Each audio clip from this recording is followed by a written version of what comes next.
Oh, it's hot. Hot, hot, hot, hot, hot. Close enough. Oh, let me get to the video. I think we're live. Should be live.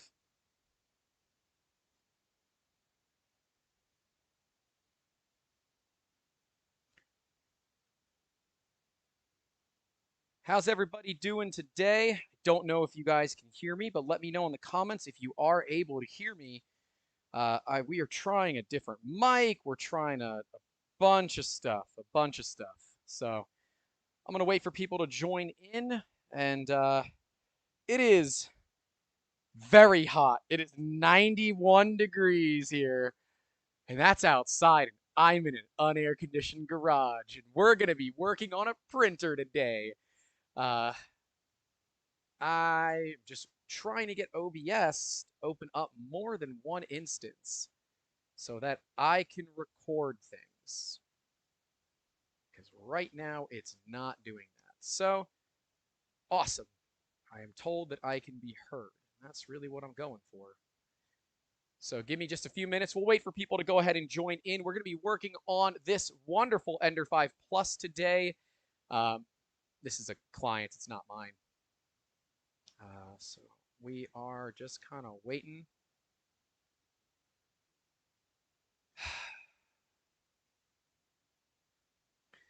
For some reason, I can't get OBS to show video on more than just one.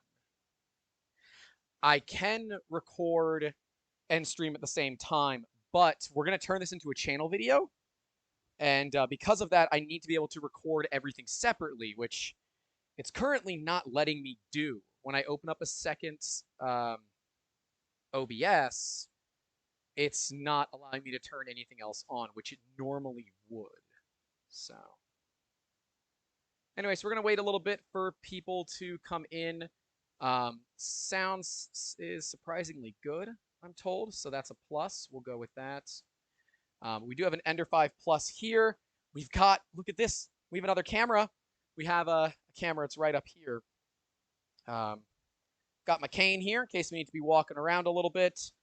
And I got a stool behind me in case I need to sit down. So we should be pretty good to go here.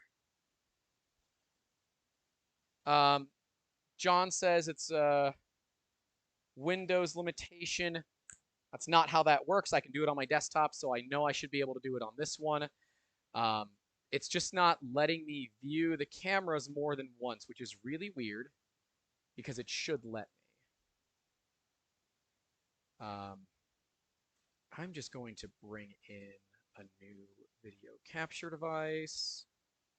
I want to add existing. Well, no, let's create a new one. Let's just see what happens. Because, like, I don't care what it looks like to me. I want it to be custom. Just going to give people a few minutes to join in, get through the ridiculous ads that YouTube does, and we'll go from there. Oh, this sucks. Apparently, I can only have this on one OBS at a time. I might need to kill the stream, guys. I can't record like this, unfortunately, so this might not work. Hey, Lauren, how's it going? I tested this last night. It was working last night, so I don't know what is going on. I literally did this earlier on my desktop when we filmed the Friday video. So I know this works. I just, for some reason, can't get it to work. If the device is in use, it is what it is. No, it definitely does. It definitely does. Well, oh well, is what it is. I guess we're going to run with it the way that it is, and our editor might hate me. So, all right. Well, I guess I'll have to make sure that the cuts and everything go well together. I mean, it works while streaming on my home computer, so it just doesn't work well on this laptop. But I am recording twice, so I have a microphone here. I have you guys are on this boom mic here, or you should be. Let's verify. Seems like you are. Beautiful. And let's dive into this. So this is an Ender 5 Plus that was dropped off to us by a client. I don't know much about it other than it's a Creality. Also, I need to go get filament. I'll be right back since I forgot filament. Be right back.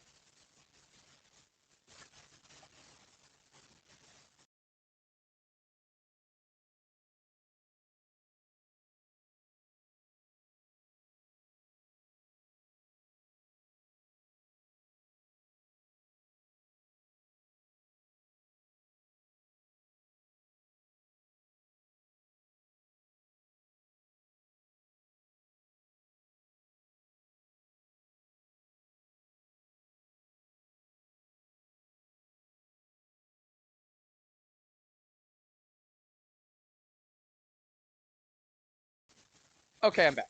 Sorry, uh, forgot it inside. So, okay. We got our filament. We're going to be testing it with some atomic silver PLA.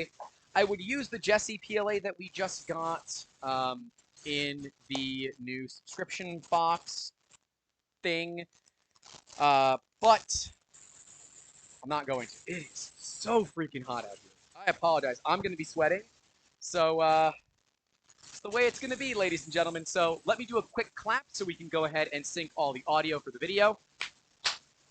Audio!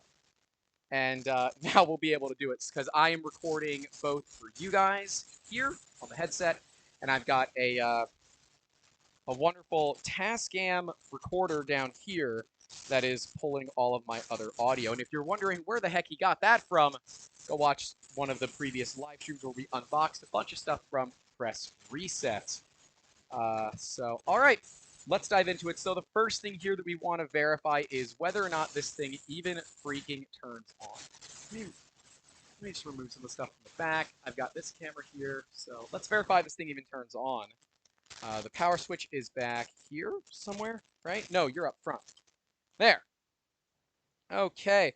Tiny Machines 3D, TH3D. So we figured this machine was running TH3D firmware, and it absolutely is. So we can actually move this. Can I get it to where you can see the screen without things falling off on me? Oh, maybe I can. Hey, look at that.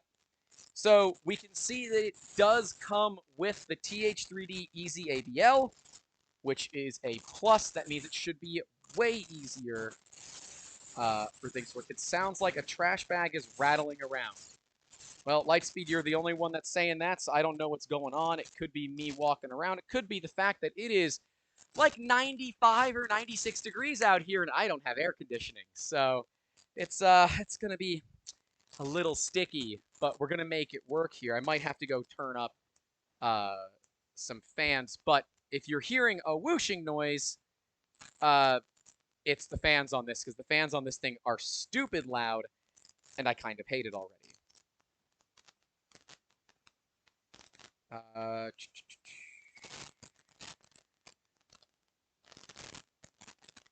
I don't know what Jonathan's talking about here.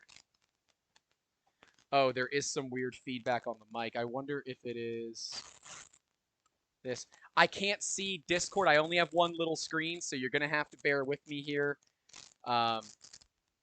So this is what I got, guys. I can try moving the mics around, I guess, but I don't know what it's going to do. So, well, either way, there's kind of a crack. I can go get the other microphone, but it's going to take me like 15 minutes. So if you guys want me to get the other microphone, I can go get the other microphone.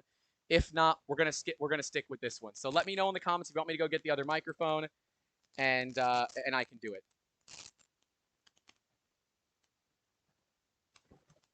So I just gotta wait for you guys to get it.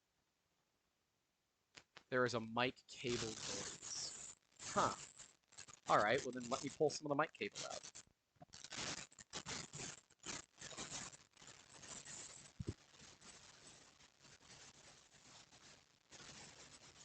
I've got so much audio gear on me. My Q2U. I can go get my Q2U. It's going to take me like 15 minutes to go get it set up. So if you guys want it, it's just going to take a little bit to get it set up. The other thing that I can do... Oh! I can hear exactly what you're hearing. Okay. It is indeed the cable. Holy moly. We literally tested this last night, and I never had this problem, so I don't know what's going on here. I can use a different microphone, but again, it's going to take me some time, so you guys got to tell me whether or not you want it. It's probably because I am sweating profusely because we decided to do this late in the afternoon because I have no other time during the day to do it because I've got so many freaking other meetings to do. The other issue that we have is the I have an evaporative cooler next to me. Is it your shirt rubbing? It could be, but the microphone's up here. The microphone recording for the main channel's right here. So I don't friggin' know, man. I don't know. It got worse. It's feedback from your shirt. Remove the cable from inside the shirt. Okay, you're going to lose your microphone for just a second. I'm going to go ahead and put the cable on the outside of the shirt. Give me just a second.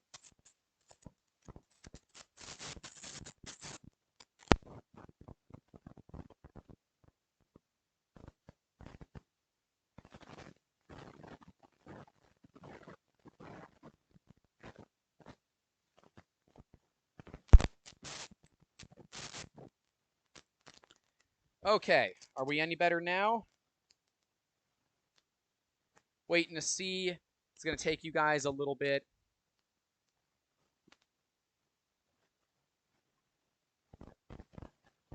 Oh, yeah, I can actually see it on my end, too. I wonder. Let me go. Well,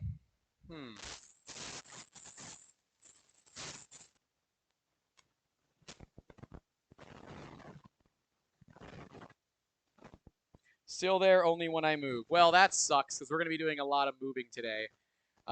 Is what it is, ladies and gentlemen. This is what happens when you don't have $700 for nice microphones. You deal with it. We decided to go this route strictly because when it touches you, it all flips out. Well, guys, there's nothing I can do about this, okay? We decided that we weren't going to go with the Q2U because ultimately, as I move around, it's going to get all messy and my voice is going to change. So this is what we're going to deal with. I'm just checking to make sure everything looks okay. It has been in my pocket the entire time. So it is not that. Anyways, let me do another clap just so we can resync the audio. Now everybody can see it. Beautiful. We've got the printer rolling and on. It appears that the top-down camera can't see it all that well, but that is okay. Let's see if we can just move you a little bit. Let's get you zoomed in so you guys can actually see what we're doing here.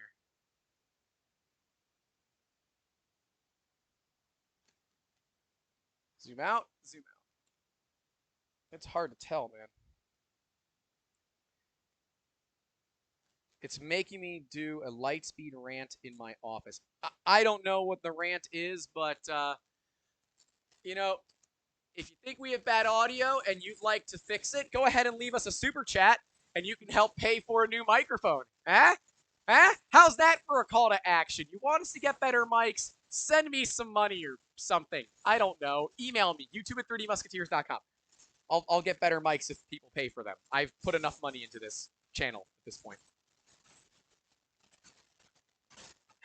There. You're drinking ASMR.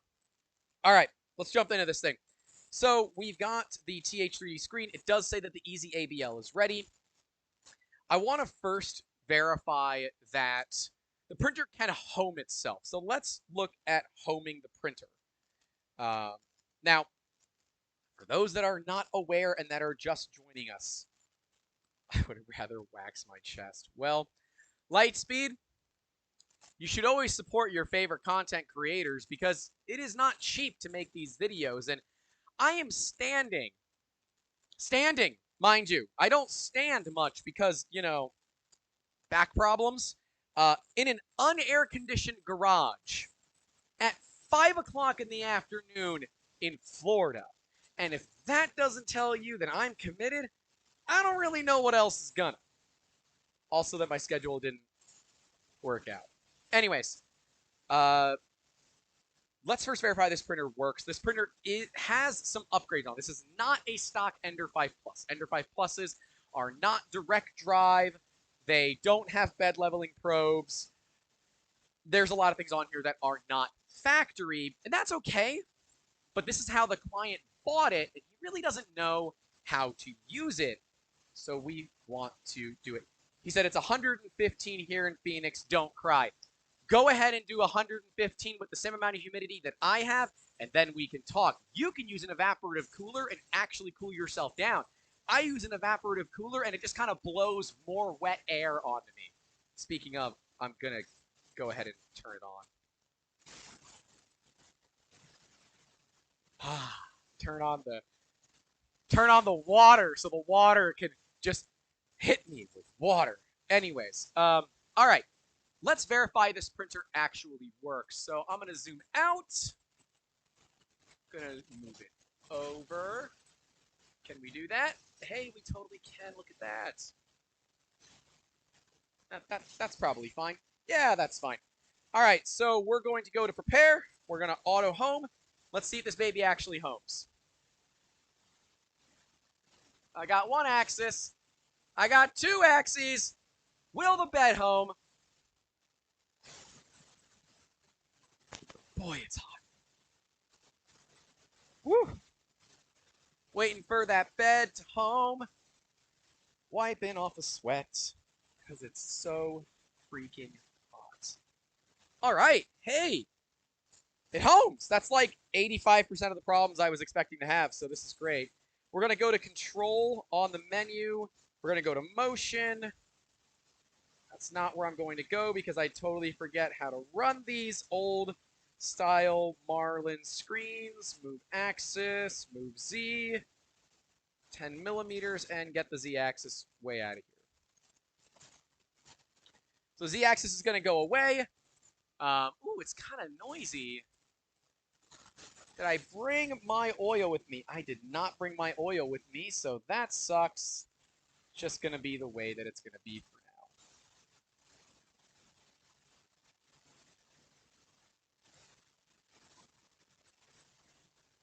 Waiting for the bed to move. Printer moves slow. I will say, this install, there are some things that I'm a little like, how you doing about. I just don't get it. Like, some of these connectors are just kind of flopping in the breeze for no valid reason. It looks like, hey, it's got lights. Someone just threw a thing of strip lights in it, so no big deal there. You know your back's in pain when your feet already hurt and they're already starting to go numb if you've only been live streaming for 19 minutes is what it is. All right, so now we're going to go ahead and no, now we're moving back up. Okay, cool. Whatever. I'm going to disable actually, let's I want to put some heat into this printer, so yep, Grant's going to add some heat, so let's just do it here. I'm going to go under control, temperature, nozzle, turn the nozzle up to, I don't know, 230 C. Now, accidentally when moving this printer, is it stock Marlin or Tim's unified version? It is Tim's unified version. Somebody's on the company YouTube answering for me. It is Tim's version. And Tim was so cool. Actually came on our podcast this past weekend, so it just kind of worked out. But yes, it is. It even says TH3D Easy ABL ready on the screen, so we're good there.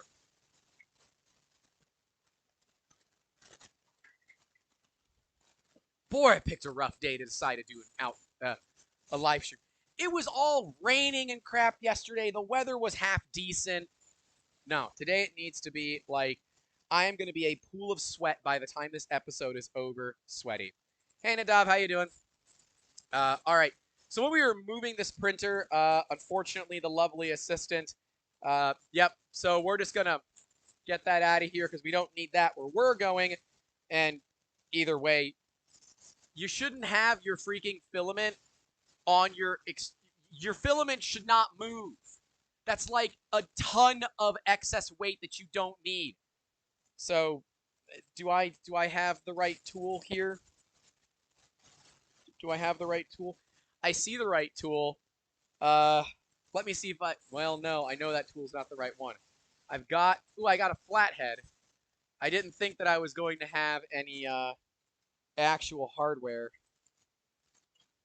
I bet I can just get the mic closer. Okay.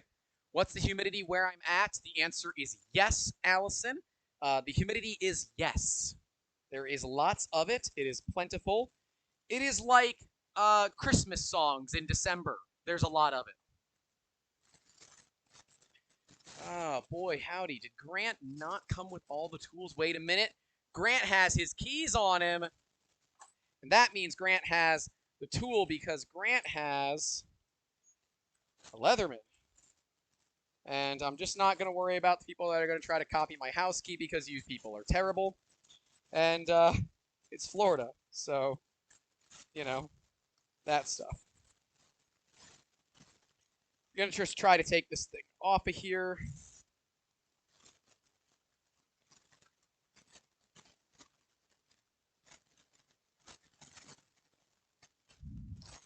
If I can get it enough, I bet I can just kind of...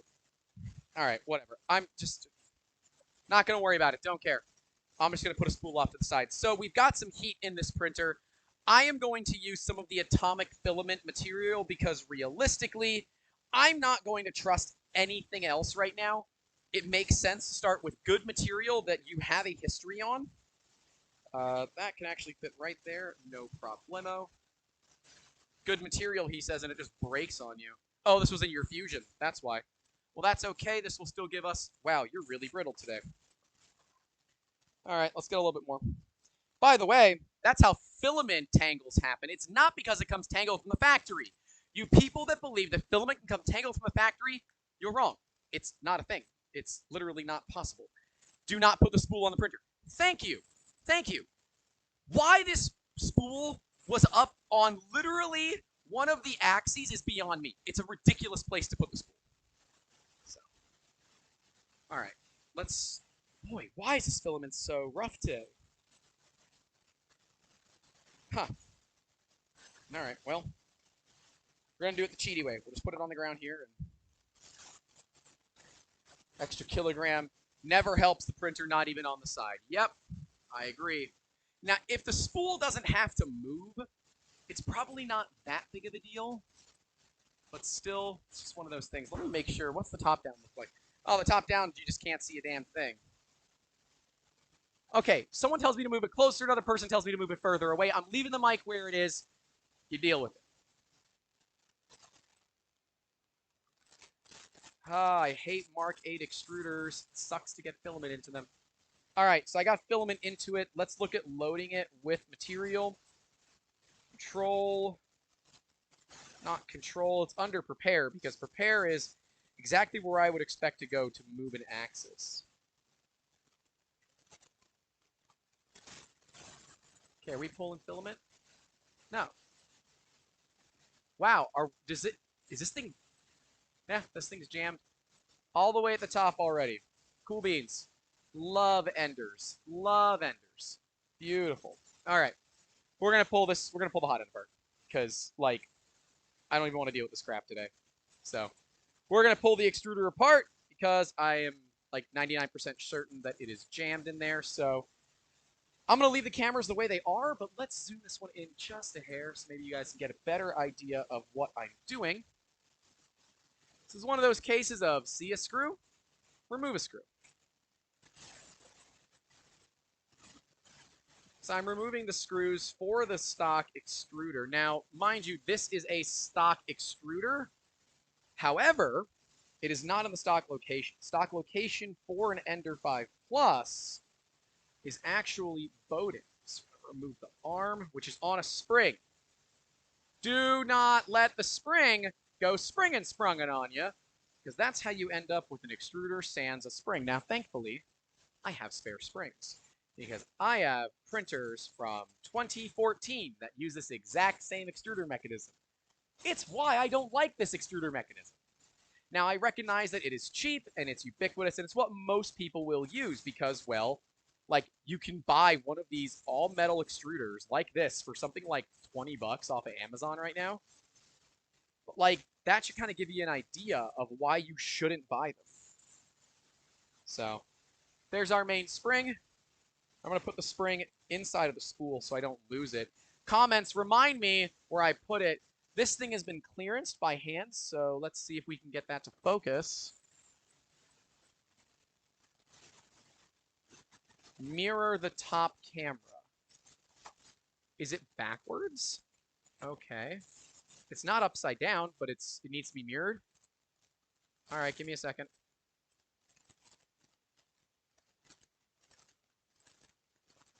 Oh, yeah.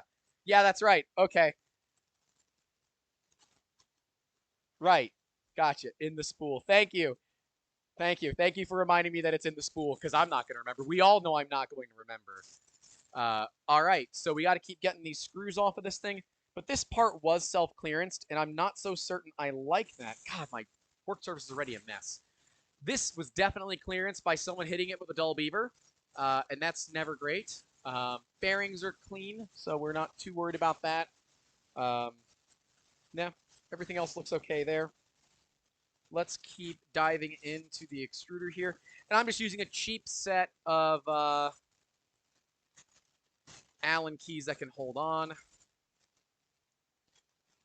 I do recommend ball end hex keys. If somebody reminds me, I can put some. The Amazon Basics ones are actually pretty darn good for what they are, like for the price they are. So, last one here. What do you guys think of this this top-down camera? It was a last-minute idea, spur of the moment. Let me know what you think. Camera shouldn't be flipped anymore. I'm currently using my left hand to unscrew a bolt. All right, we've got the motor. Oh, wow, it says used. I don't know why the motor says used, but it says used. I mean, I guess that's fair. Of course it's used. It's not brand new. The motor says used. I don't know if you guys can see it, but the motor says used on it. Okay, all right. Let's get this little piece off here. Oh, we're not done yet. And it's funny because this motor actually looks like a half-decent motor. Like, I certainly wouldn't give it, you know, 2 looks the wrong way, I'll tell you that much. Oh. All right, let me use handy-dandy pocket knife, because we've got a bowden connector that we need to pull off now. Okay. Hey, there it is. There's your problem. I can tell you all that this should not be in there. That should not be in there. Okay. So we've got, let's get this plate off here, please. Please. Thank you. We've got a little piece of, looks like garbage Capricorn bowden tube. Yep, she needs to be replaced. So let's get that out of there. We're going to use a prying implement, in this case a pocket knife, and a pair of pliers. You push down and you pull out, and everything should come right out.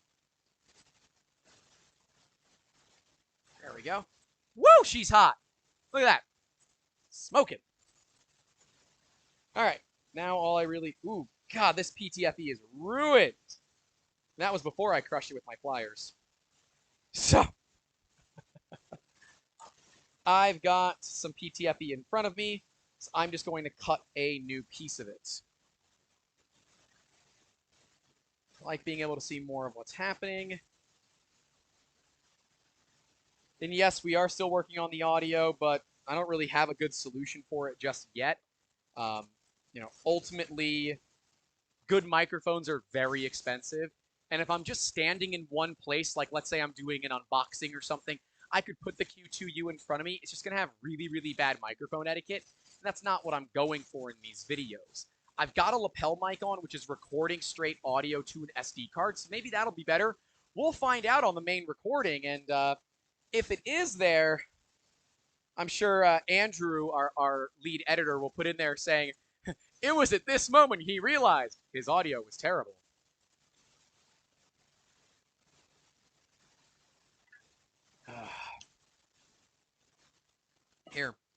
Oh no, I have to move my water bottle so I still have brand recognition and brand placement. Ta-da! All right. So what I am doing right now is on the table in front of me, I am measuring out and I'm going to cut some bowden tube to be roughly the same length.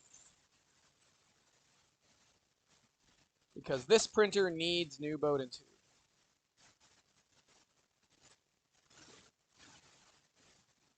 Okay. We have our old piece and our new piece, old piece and new piece. I did squish this when it was coming out. It's okay, it doesn't matter. So I'm going to look at which side is the cleaner side. The bottom side is cleaner, so that goes into the extruder. Remember, these extruders are not all metal, so the PTFE goes all the way inside of it, making it a bit of a problem. And you know what? There is no way that is far enough. Yeah, no way. That piece of PTFE is way too short. So let me go ahead and pull it back out.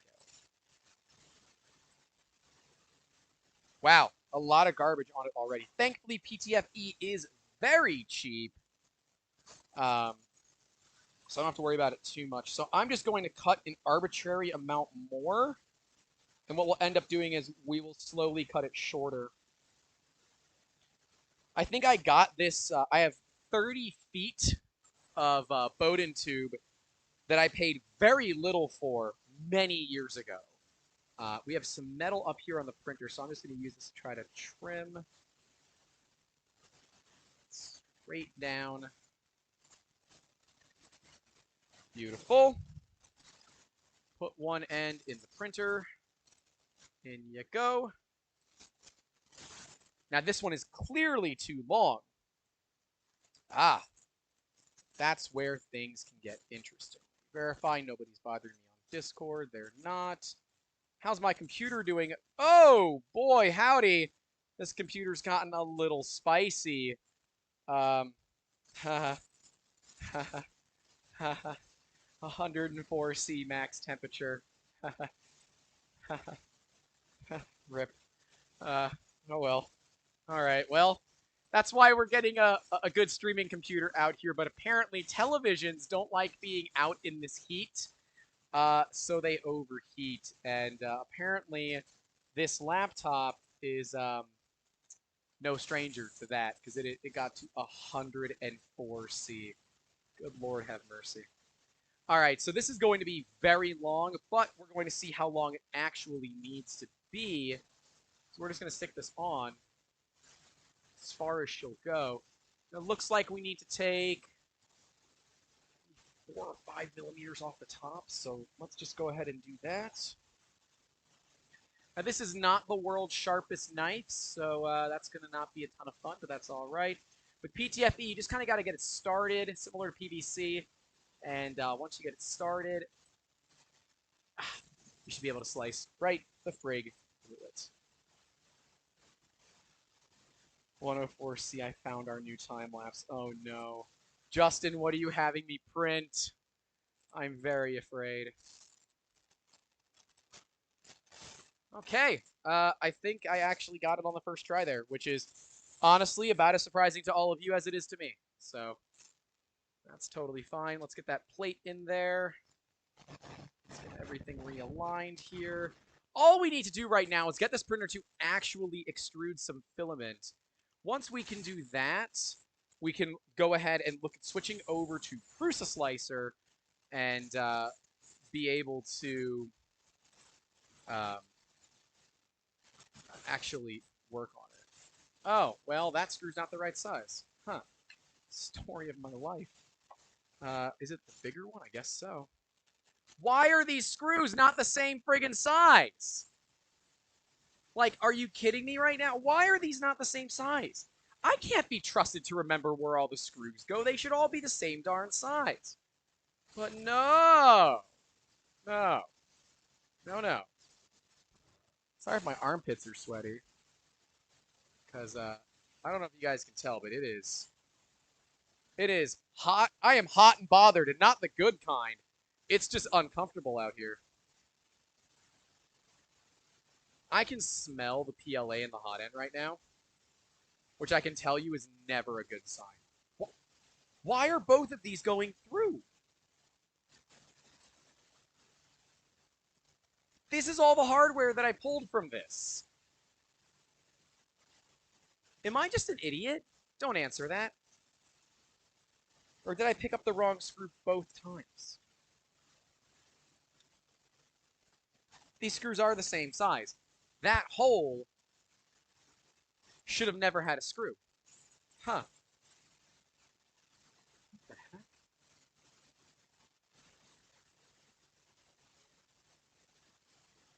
I don't know, guys. That's a weird one. I can see clearly that this screw goes up in here. And that is also where y'all are going to make me lose my mind. Oh my god, I am such an idiot.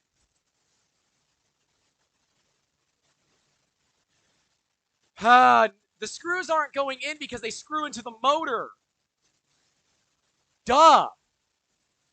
Duh. No wonder they're just sliding in. It's because there's a motor in the way. Or there's not a motor in the way. They screw into the motor, you ding-dong. Every friggin' time.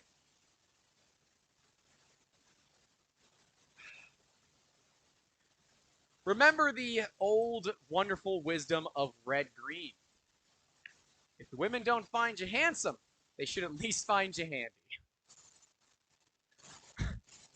I'm going to use that as my words of wisdom for the day. If the women don't find you handsome, they should at least find you handy. And if they don't find you intelligent, they better find you funny. Or men, you know, I don't judge. Both? None? All of the above?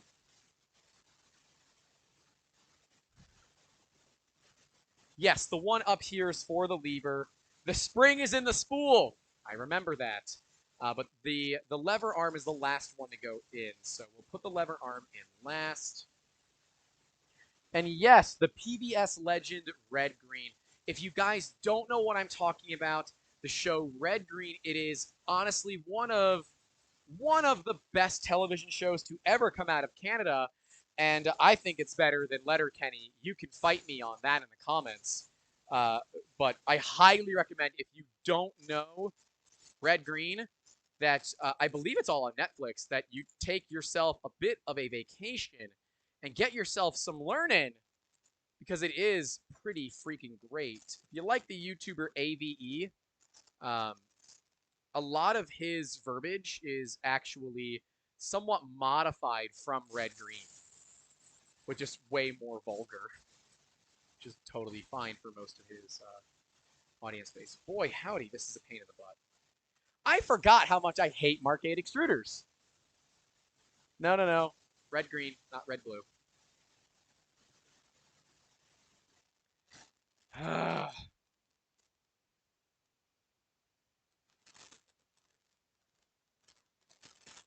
Okay. All right. We're in like sin. All right. Now all I got to do is get this last one screwed in. Theoretically, we should have a hot end that is fully buttoned up and ready to go. Of course, it looks like I've had that spool of atomic silver or atomic gray. I've had this spool of atomic gray PLA so long that I actually have written on it how much material is left on the spool. And that means that we've had it before Prusa actually implemented the weights of spools into their system. So that'll give you an idea of how old it is. So let's see if we can get this thing through. The trick with Mark 8 extruders is not to I gotta cut this filament at an angle. Is not to push them open all the way. You want to push them open just ever so slightly, and that will go ahead and enable things. Hey, Justin, if you don't mind, can you post this live stream in the TH3D Discord? So that they can all come on and make fun of me. Because I think that would be hilarious if they did. So we are now starting to feed filament. Beautiful. Yes, you want to rotate the filament as you insert. Yeah, can you go post it in the TH3D and say, hey, we have an idiot working on TH. It's pooping! Woo! It's Ric Flair up in here. Woo! I'm peeking the microphone, and I don't care because this is my live stream and I do what I want. It works. That was one hell of a clog. Still have that clog, man. Look at that clog. Look at that clog. That clog is so much I'd expect it to be in a crappy insurance commercial as a joke. I'm going to keep purging good filament through this just so we can make sure that everything is happy. Probably give it, I don't know, 120. Okay, all the episodes are on YouTube, apparently. For red, green. All right, so we are extruding nice and clean. This is what we love to see when we are working on 3D printers. And because I know this is a cheap 3D printer, I'm going to hedge my bet and pump more heat into my garage because that's what I want to do right now is add more heat into an already hot and unbearable environment. So we keep on waiting on the filament purge.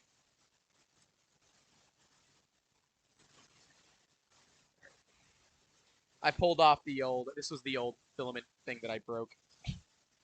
I need the T-nuts off the bottom of it.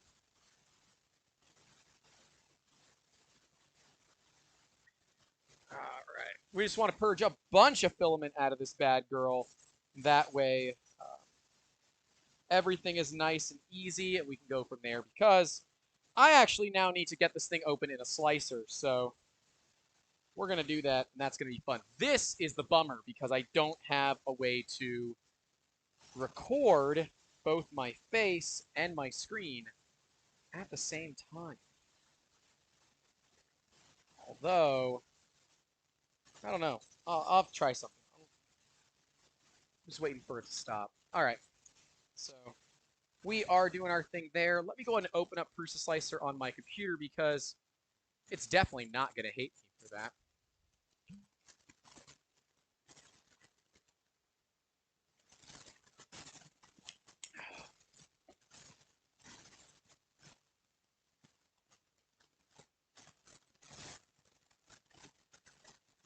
Oh, man. All right, so I'm going to... I don't know if this is going to work. I'm going to turn off...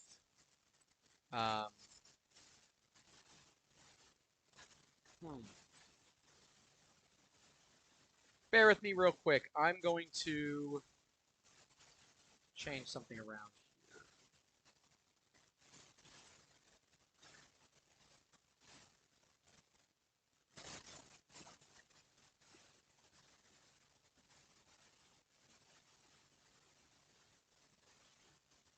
I want to make this screen a lot smaller. So you guys can still see me. We can still work together. And then all I have to do is just turn off the top down. There you go. So, all right. We are going to go into the configuration wizard. And we're going to grab another vendor. Creality FFF. Of course you don't have it. Dang it. All right, fine. I don't know much about this thing, so we're going to do it the hard way. If somebody can find me can someone find me a Prusa Slicer profile for an Ender 5 Plus? That'd be great. While I am working on this. Pretty sure it's Marlin. It looks like it's Marlin. The size of this thing... I don't know the size of an Ender 5 Plus. I'm gonna look it up.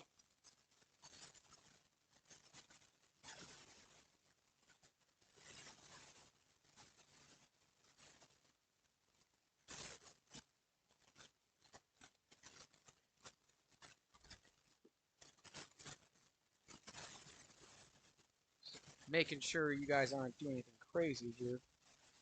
350 by 350, 350 by 350 by 400. Okay. Next. Nozzle diameter is fine. Filament diameter is fine. Extrusion temperature is fine. 60 is fine. All is fine. I just don't care. Sure. Finish it.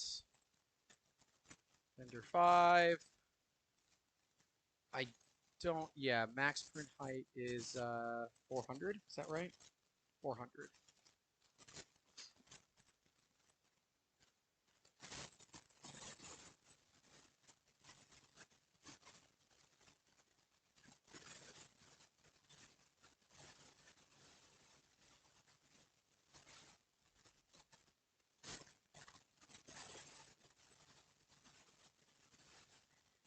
If somebody can put in the chat a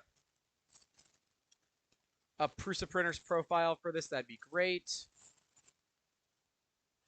No, it's not printing yet, Lightspeed. It was jammed. Now I have to build a profile for it in another slicer.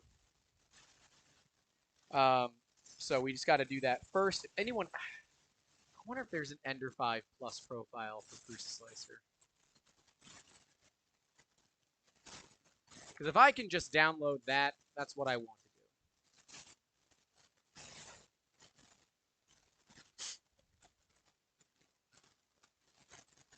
Cool. Found one. Awesome. Gonna give a shout out to K3D, K-A-Y 3D. We're gonna give this one a shot. We're gonna give that one a shot. It's okay. I don't think we need Tim right just this minute, but I will reserve the right to change my mind. So, all right, let's import a config, and it should be my downloads folder.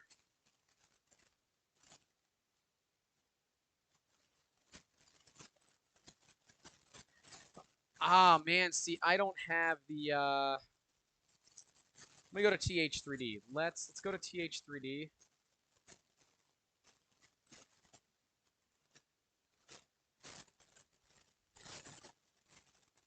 Because all of its initial stuff is going to be different.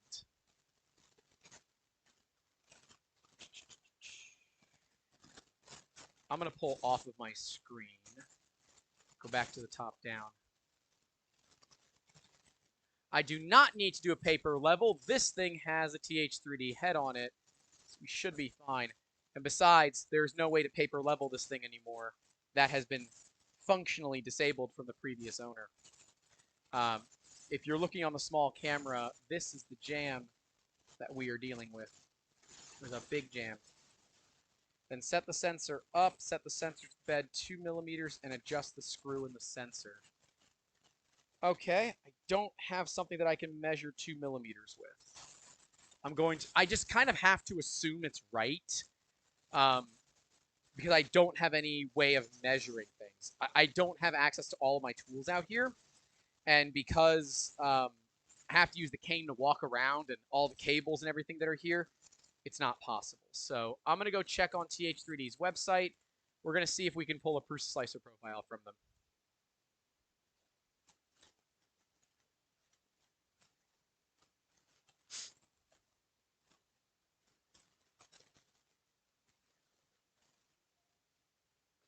We are waiting on things, waiting on things.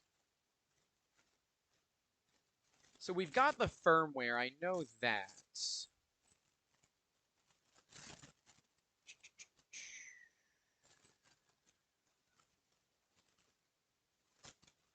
It's not the firmware I'm having issues with, because the firmware works. Nadav, I don't have a Cura profile for this printer. This is a custom printer. It's not standard. And I don't have Cura on this computer either, so that's not going to help me. All I have is Prusa Slicer, because that is the only thing that I ever use this laptop. If I'm using slicing, I'm using Prusa Slicer. So we're not going to be able to use Kira today. That's not going to work. So let's take a look at TH3D. Do we have profiles? Looks like that would be my hope, because it's going to need custom start and end code. I just don't know what triggers the bed leveling and everything like that on this printer. So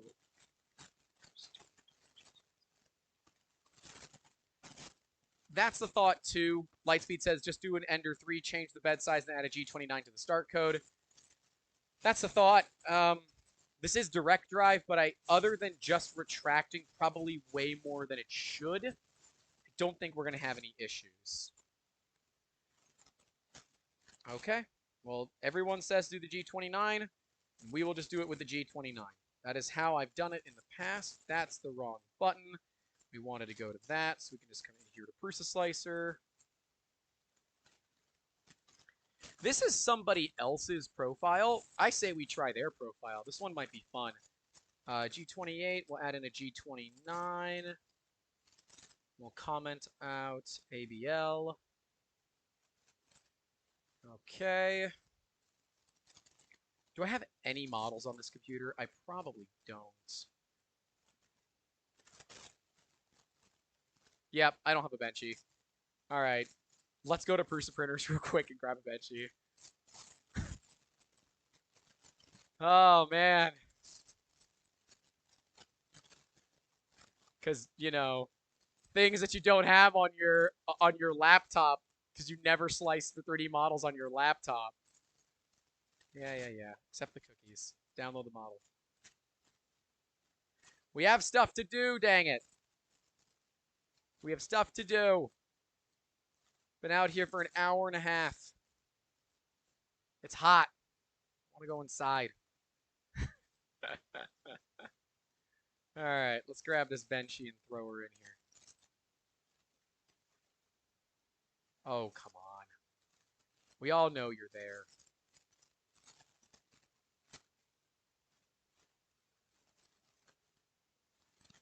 All right, on the filament side. Oh, I hate when they don't do that. All right, so let's look at the Extruder 1. I'm seeing that I should change it to 2 millimeters per second at 45. Lift Z always like a 0.6. I bet we can probably go to 55. Deretraction at 30 is fine. Extra length is fine. Minimum movement is fine. Let's do like a 25% for that. Everything is happy there. On the filament side of things, 205 is fine for this material. While I'm thinking about it, I'm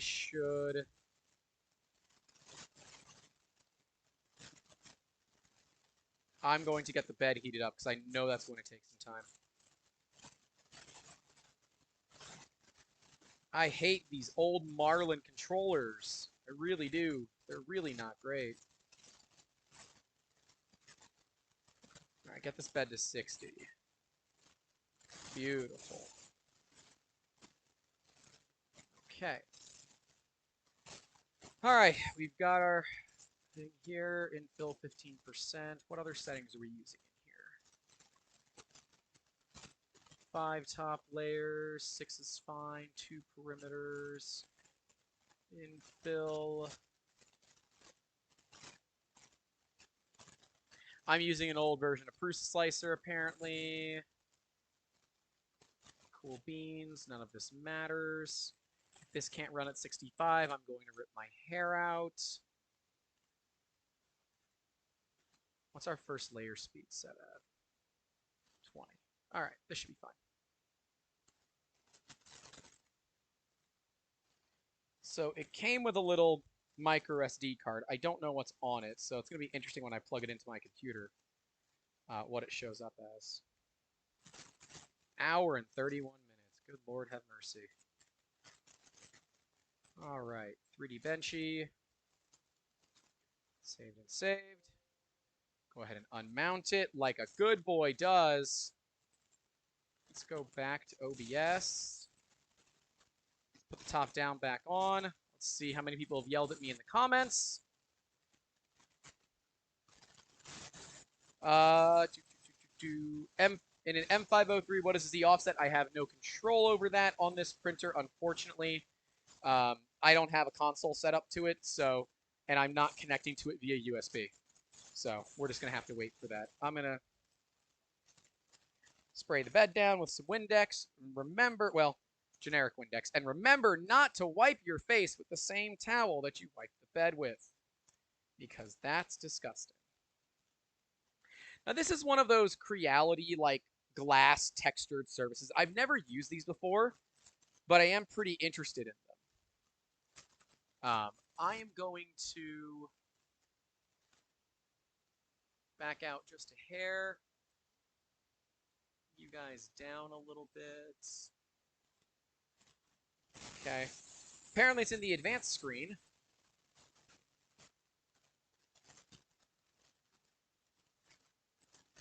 Is it in... Where's the advanced screen on this printer? I wouldn't know where it is. Repair? Bed leveling is off, but I know when you turn it on, that throws things around.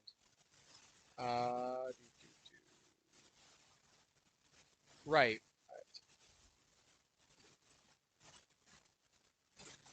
Whatever. About printer. Board info. It thinks it's the CR10S? Ah, dang it. I'm not gonna just... I don't have this... I don't want to deal with this today. It thinks it's a CR10S, I think. Maybe that's why the thing's not working right. Yeah, I don't... if you guys know where to go to find that on this printer, let me know. I don't know where it is. So, I'm going to send it, and we're just going to see what happens.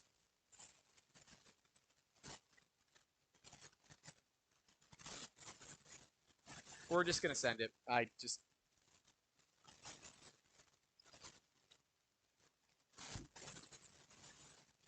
Alrighty. We're going to see how she goes here.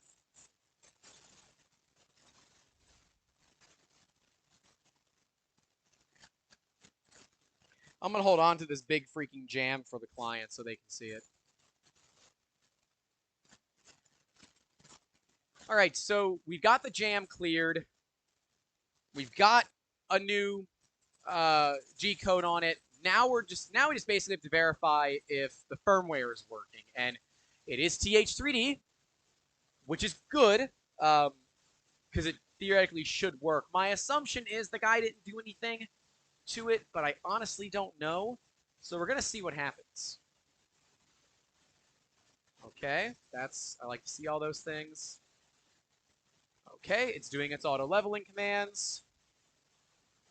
What is this? Is it 3x3? Yep, 3x3. Okay. These are really big probes, but I guess capacitive probes have to be a little bit bigger. And they probably did select the wrong options from Tim. I'm not blaming TH3D for this at all. This is absolutely the user's fault. TH3D has nothing to do with this. Okay, we're leveling again. We're doing it again, ladies and gentlemen. We're doing it again. Let me see what's going on in that start code, because that start code might be a little bit weird. Is there G29 on there twice?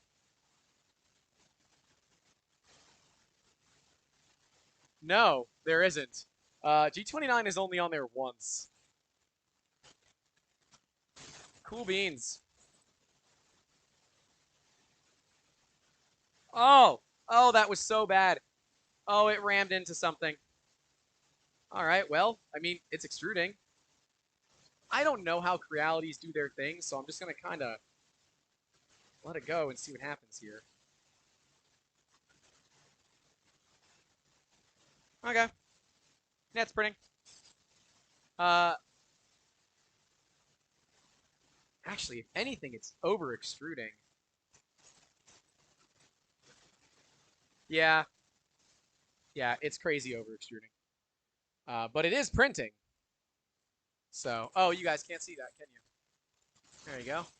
Here, let me zoom you in.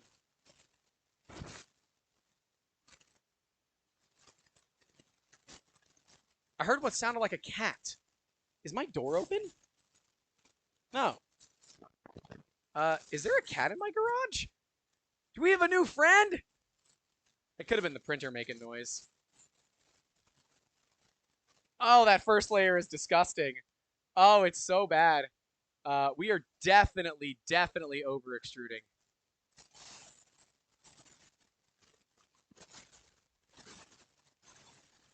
But it is printing, so I mean, that's a plus. I'm going to see what layer 2 looks like. I'm curious to see what's going to happen here. But I think the steps per millimeter are going to be set wrong.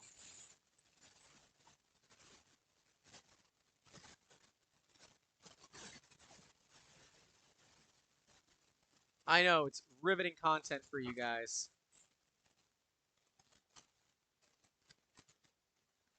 Something ain't right. Something ain't right. All right, so some steps per millimeter are definitely wrong on this printer. It doesn't know. Wait a minute. Are you? No. Okay. All right, so I'm going to kill this print because it's clearly not right. It's print aborted. There, you guys can see it. I am going to preheat PLA just so I can keep it hot. I'm going to come in here. Pop this off.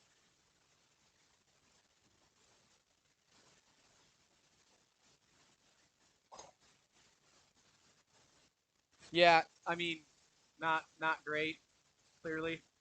It does print, but double click on the main button and the baby step may be an option. Nope, it's not. I wonder if I hit and hold. Nope. I think this thing has the wrong firmware on it. I don't know if it has sensorless homing. It does not appear that it does. It does seem that it has like regular, yeah, stuff.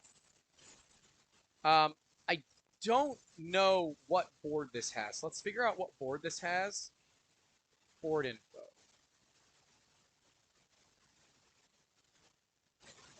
Printer info. It's th3du.u1.r2.a7. Now, uh, this is where I kind of lose out because I'm not. Yeah, I definitely need to do a firmware update. Can you firmware update over an SD card? Because if you can't, this is where this ends because I don't have that cable handy because I told myself I'm not going to flash this damn thing on a live stream. Yeah, I just don't think it was flashed correctly. Can you? Hopefully, you can flash. Mad Dog, are you able to flash over an SD card? I know Persis can do it. Double click on the board. I don't know what he's saying. So here, let's just do this. I'm going to move you so you can see what I'm doing. Right down there. Come on. I'm going to zoom you right in. Oh my gosh. This is so bad. All right. Focus. Get that out of the way. So, we've got double click the board. So about printer board info.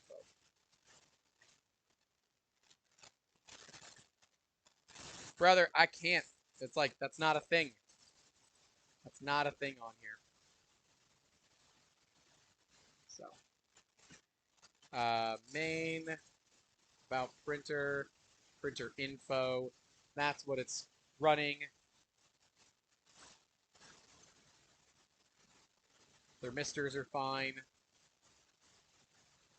But yeah, I just think this thing's running really, really old firmware version.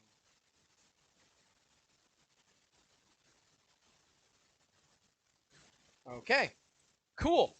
All right, well then I'm going to pull out the SD card.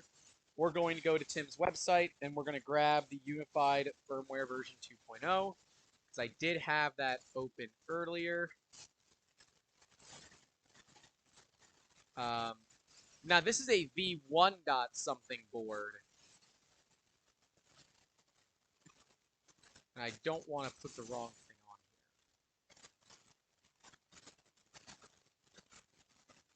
here. Right?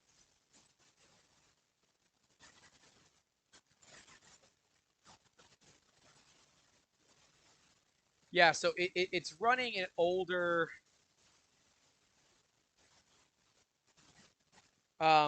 Mad Dog, can I just put the V2 firmware on here? Or do I need to somehow verify that the insides are okay?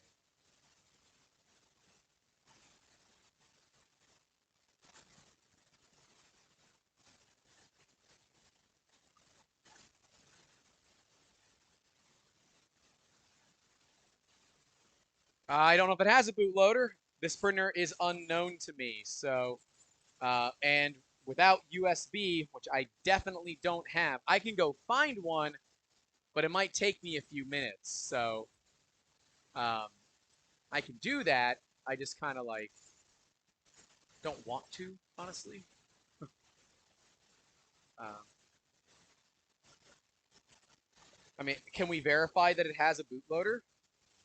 Need to check on the exact board version. Now, how do I do that? We go to printer info. Let me look up that number. TH3D U1.R2.A7.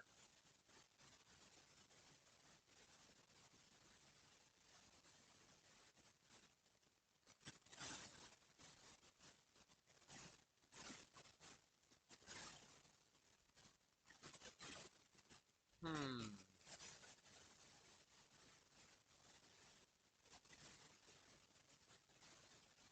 Yeah, I'm not taking this thing apart. This printer is not worth it to me to tear apart and potentially fry something from somebody else's work. So, um, yeah, I'm not going to be visually checking the board. It's just like from a business standpoint, if I had to tear apart this board and something broke during that tear apart, because like there's XT90 random connectors and things that are held together jankily and butt connectors in places, and there there's a lot of things on this board that make me uncomfortable from an electrical standpoint. And if something fries during this process, then I'm liable, and I'm not making enough money from this to replace the printer. So, um, yeah, I don't know the board. Um, let me. I'm gonna hit up the TH3D Discord.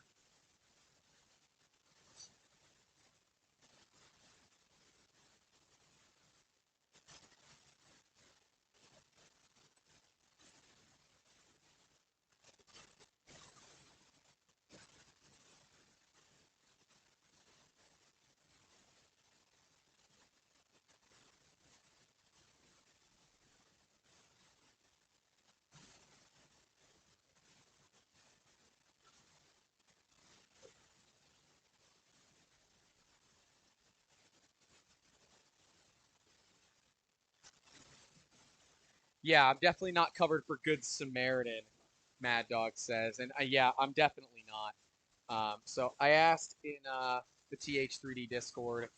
Um, let's see what else we got.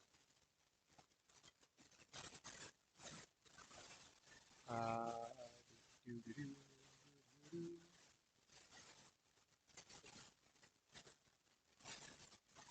I could also just call TH3D. That'd be kind of fun. Call him, put him on speaker, and see what happens. I did tell Tim I was gonna do that in our previous live stream, that I was gonna call him and test his staff. So I could just do that. I don't want to be that guy. But we did get it printing. I want to point out the fact that it was printing. Just not very good, but it was printing. And, like, technically, that's all I needed to do here was actually get it printing. Ooh, that little movement hurt. That hurt more than I was expecting. Ooh. No fun. No fun. No fun.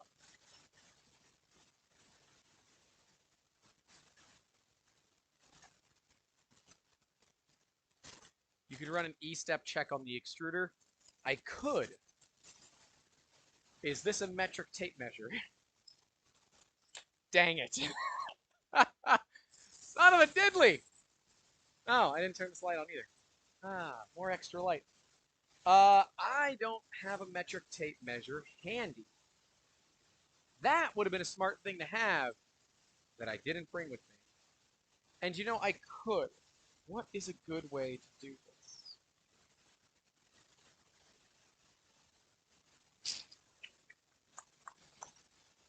You know what? I know where I have a metric tape measure, so I will be right back. I'm going to switch over to the BRB, and I'll be right back.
All right, I'm back. That hurt. It is so much colder in my house. Oh, it's got to be 95 plus out here right now. My phone tells me it is currently 94 degrees outside. Now that doesn't tell me what the temperature in here is. It'd be funny if we had like a temperature gauge or something in the background that said, "Oh, this clock stopped." I don't know why this clock stops. It shouldn't. Yes, I'm gonna take the time during a live stream to fix it. I don't care. This is a 400-day clock. I gotta re-level it. It's not leveled well. It's an anniversary clock, so it should only need to be wound once a year. That's why we put it back there, so we could have some sort of movement. But, of course, because it's glass, the camera can't really see through it anyways. All right. Let's go a little wider. Let's go over here. And let's talk about steps per millimeter. I have one of the most useful rulers that I've ever owned. It's this little tiny metal one that I got with my TAS 6. And I've kept it to this day because it is crazy useful for this kind of thing. First thing we're going to do, though, is we're going to send the bed away because we want the bed out of the way as we're working. Ah, crap. That was the extruder. Dang it. That's going to make a blob.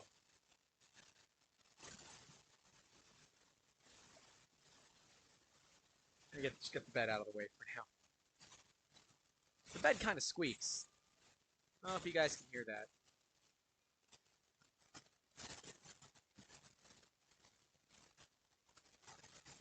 This just gives us some wiggle room and working room to go ahead and get everything done that we need to.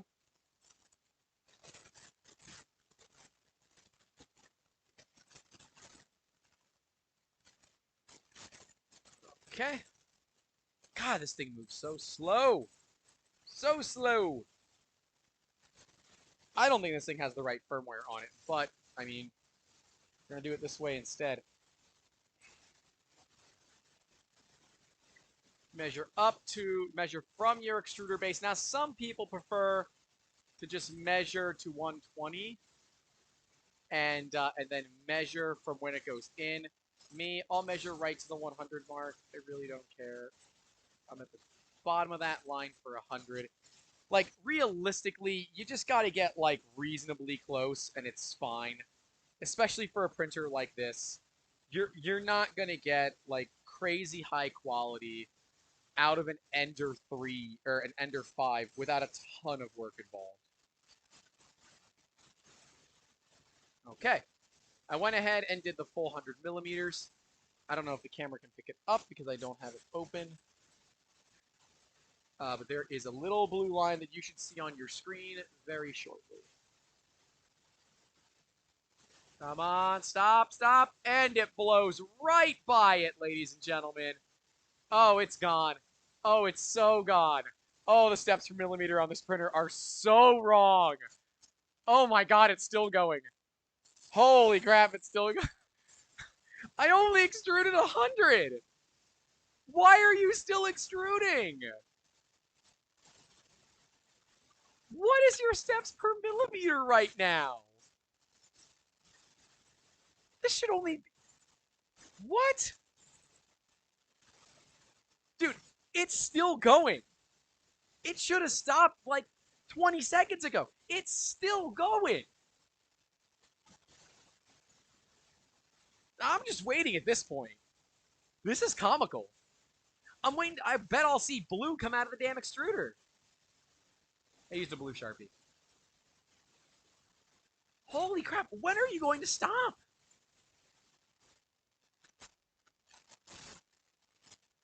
Oh my gosh, it's still moving. Like, here. Let me show you guys. It's still extruding. Like, look at this. It's still extruding. Okay, it finally stopped. Finally. All right. Clearly, we have some problems here.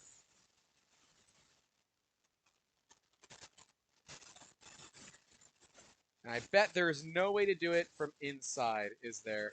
Motion? Steps per millimeter. Hey, there is. E steps are set to 463. Why are X steps set to 80? Shouldn't these printers be 100? Oh no, the pulley's a little bit bigger. I'm going to take from 463, I'm going to go to 100. Like, just straight up, go all the way down to 100. And run this test again, because honestly, that was way more filament than it should have extruded.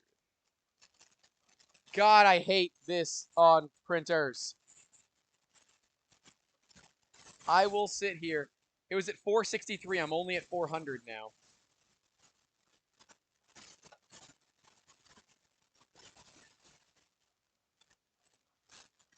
That's your dang problem. You're over extruding so much.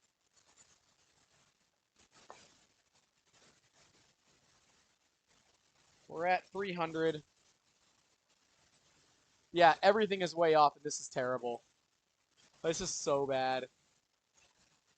Try 200. All right, we'll go to 200. We'll have it. Whoever set this printer for steps per millimeter, you're fired. Cause like honestly, this is disgusting.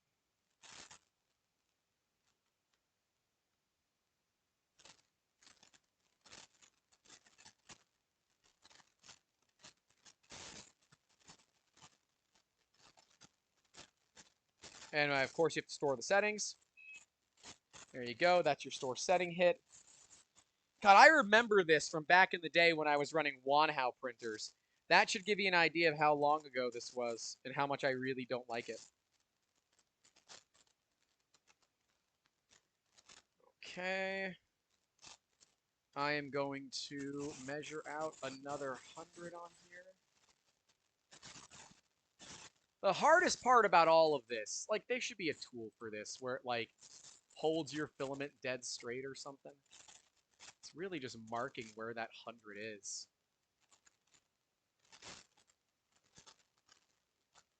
And again, this is not, like, crazy precise.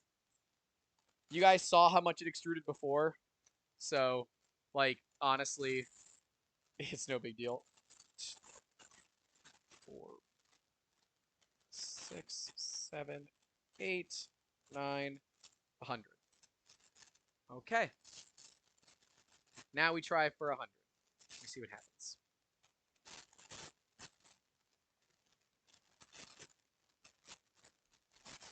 I'm wasting really good filament on this, by the way. Atomic is great filament. They don't pay me to say that. It's just the god honest truth. Although we do like Zyletech for its price, and we have a 15% off coupon code in the description for you guys if you want to use it. It's not bad, but it's not American made, so make whatever decisions you want there. And it's gone.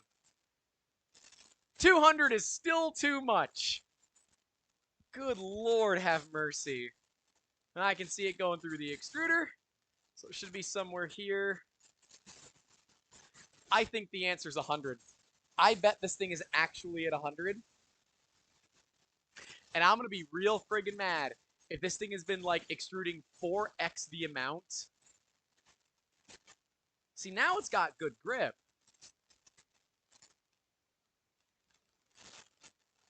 Yeah, I can tell you. Yeah, no. This is why you don't let inexperienced people run cheap printers. It's why I tell people, I don't hate Creality. I think they serve a great purpose in this industry. It is not for first-time users, because first-time users do things like this. No offense to the client, he bought the printer like this. He bought it from somebody else that screwed it up. And what happens is this client has a really poor experience with 3D printing, and that comes back onto companies like mine. Because somehow it's always my fault. Ask my brother, he'll tell you. So now we have to go to control, motion, steps per millimeter. I'm taking this to 100. I'm betting you 100 is the answer.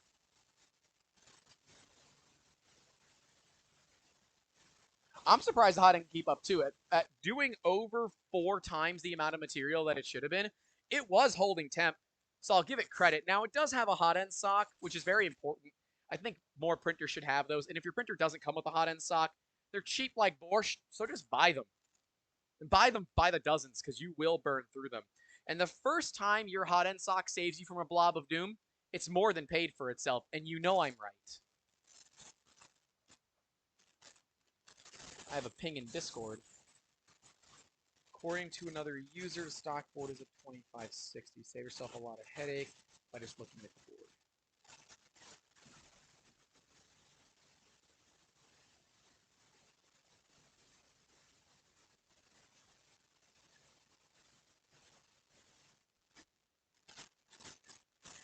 I'm pretty sure it is also a Mega 2560. But, again, I don't want to mess with somebody else's printer. Dang it! I have to keep messing with the steps per millimeter.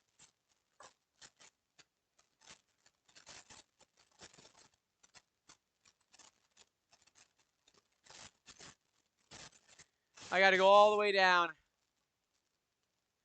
to 100 because I'm pretty sure that's where it is.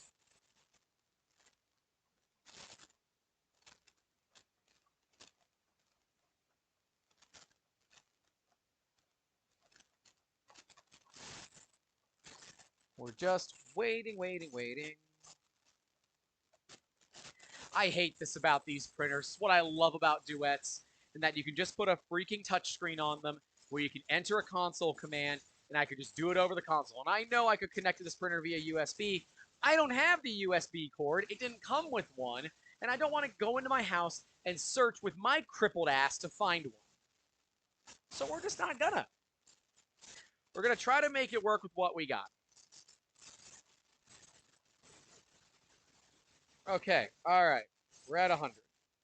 You get it right on smack dab on the money. I'm betting dollars to donuts this thing is 100 for it.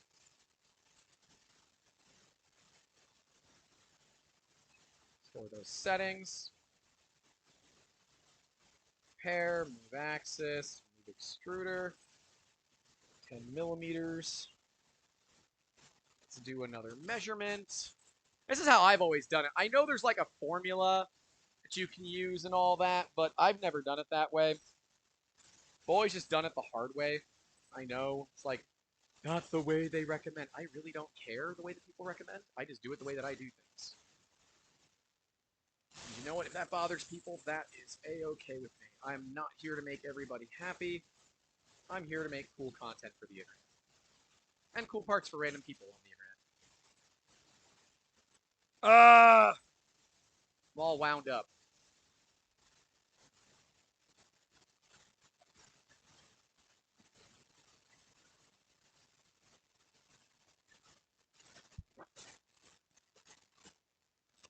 Just trying to get this wind out of the filament here so I can get the good measurement here. All right, there we go. Measurement one more time. One more time. One more time. Right. 2, 3, 4, 5, 6, 7, 8, 9, 0.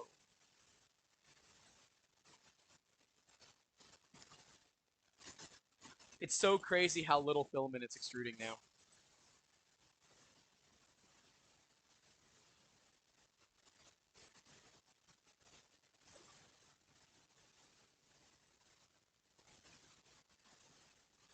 Oh, man. All right. Now it's much slower. Now it's exceedingly slow. Lights. Lights. Lights. You guys can see we're making a nice, beautiful plate of mom's spaghetti. And I'm not nervous, but I am sweaty. My knees are weak. Also, I want to wish a happy birthday to one of our awesome OGs in the company, David. Happy birthday, my dude. I didn't wish you that earlier. I forgot. But I just did it now because when I made the mom spaghetti joke, you came to mind. And I think you would say that that's a win.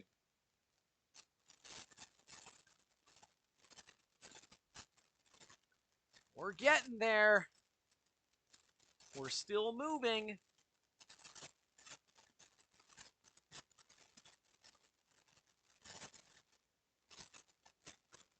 Dang. Honestly, close enough. Close enough. It's a little bit more than it should be. Close enough. I'm going to say it's good enough to run a print. I want this. Give me this. Give me. Oh, man, if my cat gets out here, she's going to have a ball. That's gone forever. See ya. All right, so I'm going to go back, and we're going to print another benchy. Oh, huh. Got the card in my printer. It's probably 80, he says. Yeah, you know it probably is. Wow. This control board is like this case underneath the printer is unreasonably hot. Like to give you an idea. I'm going to go to 90. I'm going to split the difference and we're going to see how the benchy looks. You think it's 80? I was hoping it was going to be 100 because I didn't want to go any lower. So let's go to 90. Let's run a print. We'll see what happens.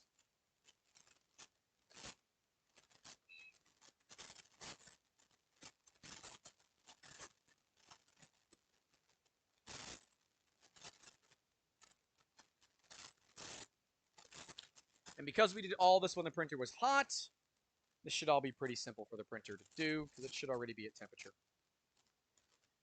Holy crap, man.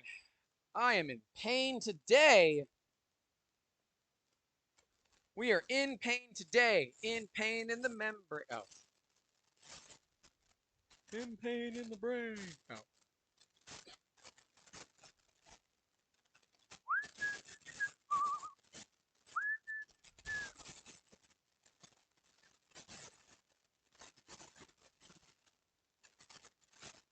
This thing is weird because it's gonna auto bed level twice. Oh, this towel's like damp. It's kind of gross. I'm gonna turn off the cool on this. Oh man. I'm gonna use when we have our Patreon, I'm gonna use the Patreon money to put an air conditioner in my garage. Because yuck. It's so nasty out here. This printer moves faster than I expect it to move. And it resonates in weird ways, but this is why I don't like V wheels because they make weird resonance noises.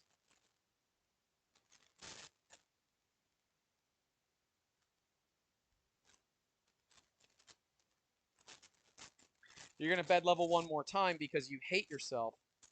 I'm gonna pick up this part from the floor. There are some things that you learn when your back is bad, like how to grab things with your feet because you can't bend your back. I can pick up my cane with my feet as long as I'm barefoot. Fun facts. I'm gonna fix this filament spool holder while it's doing its thing.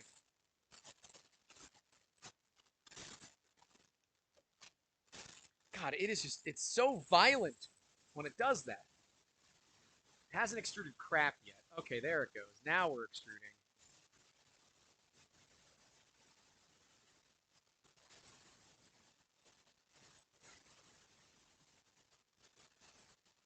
It's all good, man. I appreciate the thought. Mad Dog says if I lived closer, I'd give you a couple windows. Window units are not expensive.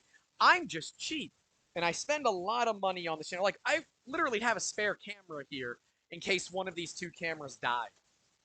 I don't think they're going to, but I also didn't think that my television was going to die either, so my streaming PC I wouldn't be able to use, and I end up having to use my laptop. Now, thankfully, my laptop is reasonably powerful, and um, I bought myself a laptop. Actually, I bought a few of the staff laptops at the end of the year um, because none of us had good laptops at home, and we want to be able to work, so E-steps are probably off on the XY2. I bet they are, but they're set at 80, so I'm guessing they're not. The Z is set at 800, but for a lead screw like this, it may not be that bad. First layer's a little close, but I'm not going to count it out. I'm sitting here using a flathead to unscrew a Phillips, so you know, life choices and such. It's just threaded into plastic. It is. Okay. It's just threaded into plastic, so... Oh, come on.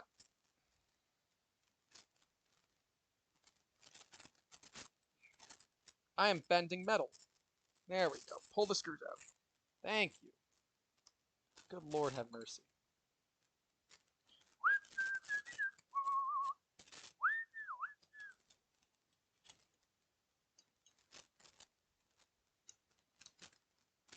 Now I can fix this while it's doing its thing up there. Benchy's looking good so far. It's a little over extruded, so yeah, the answer was probably 80 instead of 90. That's all right.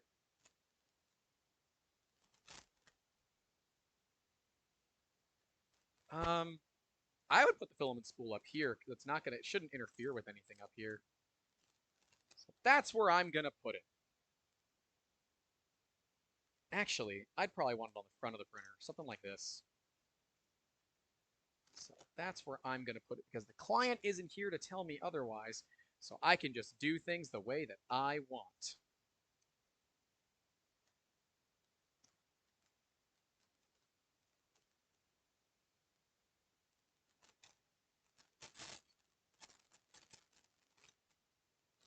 Sorry I don't have any music for you guys today, since we knew that we were likely going to be editing this down.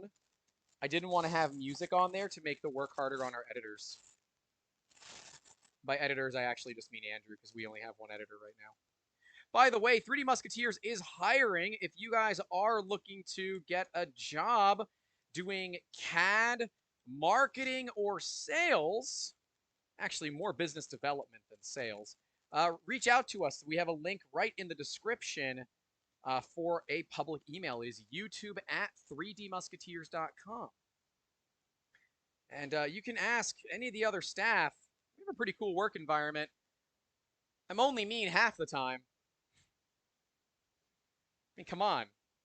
We live stream and I make meme references the whole damn time.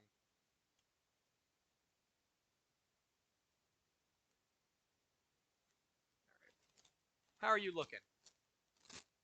Oh, dang it. Looks like it's actually like printing like a good printer. By the way, we've got a bunch of content coming for you guys from out here. I've got an Ender 3 V2 that I'm unboxing for myself because we are going to turn it into a Prusa killer, or we're going to try at least. We have a $50 3D printer that we bought because clearly I'm a moron and I think it's just going to be a hell of a lot of fun. We also have a CR10 clone that I bought. Hey, we got a super chat from Mr. Mad Dog, $9.99 for the air conditioning fund. Thanks, dude. I appreciate it. Allison asked, how come I'm on a later stream this week? Well, I scheduled a dentist appointment back in January, and the dentist was running a very, very long delay, and today was the first appointment that they could get me into. And because it was a 6-month plus lead time on that, yeah, I changed the stream time. Funny enough, what I went in there for, they couldn't do that day, and I have to come back another day. So, Mr. Mad Dog, I want to thank you. You are our first super chat ever. So, email me your address. I want to send you something cool. Although, you probably have a 3D printer, so maybe I'll send you a spool of filament or something. Wait a minute, that would negate the money you sent us. I will send you a handwritten letter. Send me your email and your address and all that. YouTube@3dmusketeers.com. Just email me. Why are you not turning? Rah. Dude, like, honestly, this Benchy's half decent. I'm, like, half surprised.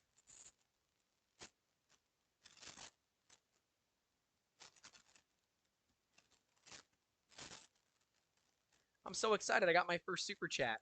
And if that means it's worth sweating through my clothes, I will do it.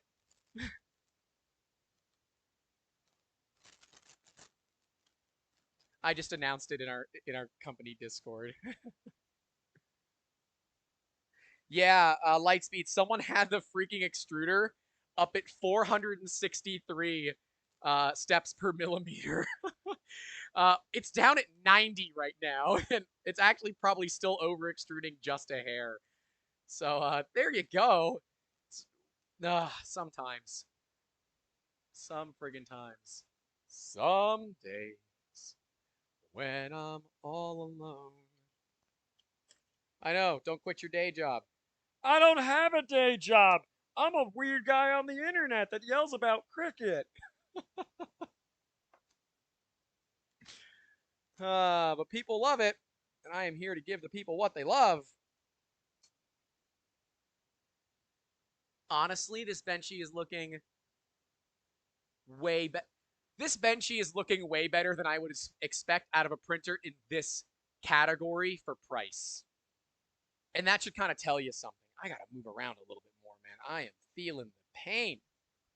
We're at an hour and 40 minutes in, and we finally got it printing, so that's a plus. Sorry that you can see like the mess on the laser here. This is my laser. This is our medium-sized laser cutter. It's a 500 by 700 millimeter laser. We will be doing content on this coming soon.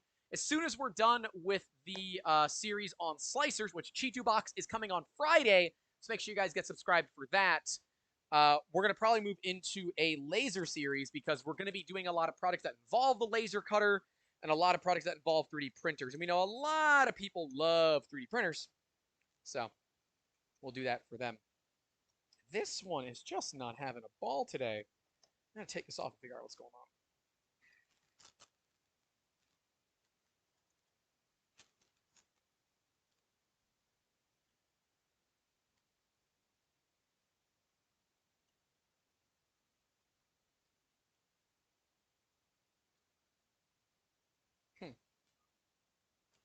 I'm just doing my thing. That benchy's looking pretty good. I don't know if you guys can see it. Let me know. Can you see the benchy? And it's true, they can be pretty decent printers when they're set up correctly. Of course, the big issue here, Mad Dog, is that most people don't set them up correctly. Um, you know, and if someone argues that with me, I'm going to use this printer as like, you know, Exhibit A. Like, this is a printer that has ostensibly all the nice upgrades on it, all the nice features.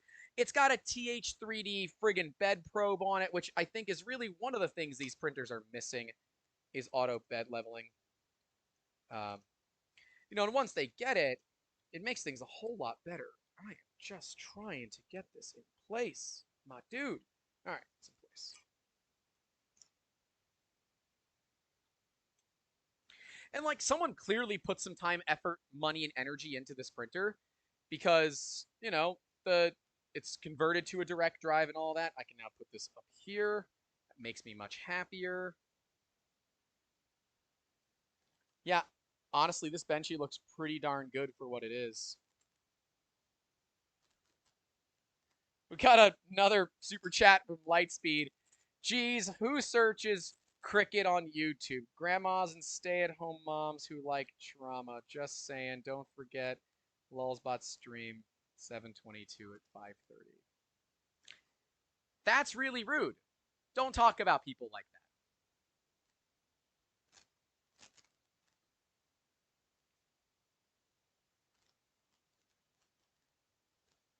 And you know, honestly, if you look at the metrics on YouTube, Cricut and crafting gets more views than 3D printing does by orders of magnitude. I mean, so you can talk crap about them all day, but the metrics don't lie. And neither does our channel. If you go look at some of the big videos that we have, it's all about when we talked about Cricut. I never thought that was ever going to be a thing, but here we are. But be nice to each other, seriously. Like, there are two rules in life. The first rule is don't be a dick. Operate by rule number one.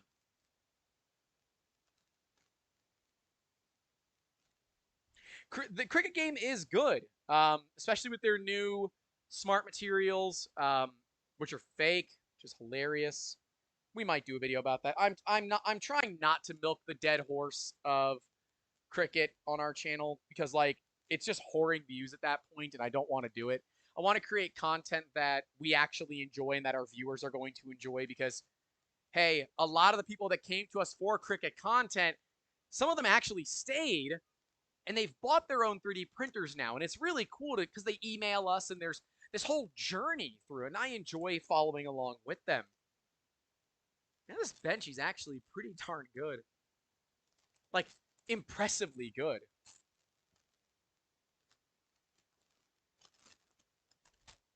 It's like I have a video that has 70,000 views about a Mavic DJI.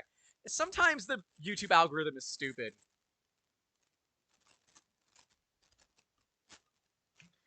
I like the YouTube Shorts algorithm is totally broken.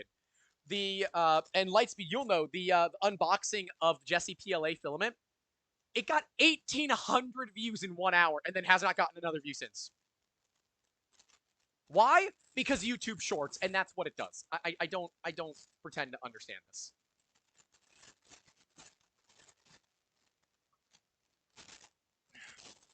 But I will gladly enjoy a nice sip out of my wonderful water bottle through neamstore.com. I do own that domain. It just doesn't go anywhere right now. Yeah, if I really want clicks, keep doing Ender 3 stuff. Maybe that's why I bought an Ender 3 V2 for it was also $165. And like at $165, I've made a lot worse mistakes and spent a lot more money on it. And yes, Allison is one of those cricketers that you were talking down to, Lightspeed. And Allison is pretty freaking great. Allison has actually worked on metal 3D printers, my dude, which is pretty damn cool. Yes, it's true. Lightspeed says, my shorts have no views for days and then they blow up. Same here. A lot of times it's the next morning that we see them blow up, but the two that we posted recently both blew up within an hour of each other. Your shorts are weird. Like Joel Telling has a short that has like 10.4 million views, and it's him making a 3D printed snow ducky thing, and it's a good video. But is it a 10 million view video? I don't know. I don't know. But yes, Allison is one of those cricketers. She hasn't gotten her own printer yet. We'll get there. We'll get there. I want us to get to a point where we can start doing what Integza does. If you guys don't know Integza, he's like a I don't know, an engineering YouTuber. He gives away a like an Ender 3 or a Voxel Lab Aquila or one of those cheaper 3D printers every single video. We don't make enough in ad revenue to do that yet, but once we do, I want to start doing that because that's a good way for people to get involved in this industry. And like eventually maybe we'll use Prusas, but like I can't afford to give people Prusas all the darn time. Do I use the short generator? No. No. No, most of our shorts are just time lapses that we do of 3D prints. So we have a time lapse set up inside. Actually, the model for Friday is gonna or Thursday. Oh, it's the model for tomorrow. I guess I got to get that uploaded for Justin. Right? Or is today Thursday? Is today Thursday? What's today's date? I don't know. I need an adult. What's today's date? Today's Wednesday. Okay. The one for tomorrow is a flip-top trash can from Clock Spring 3D. It printed last night.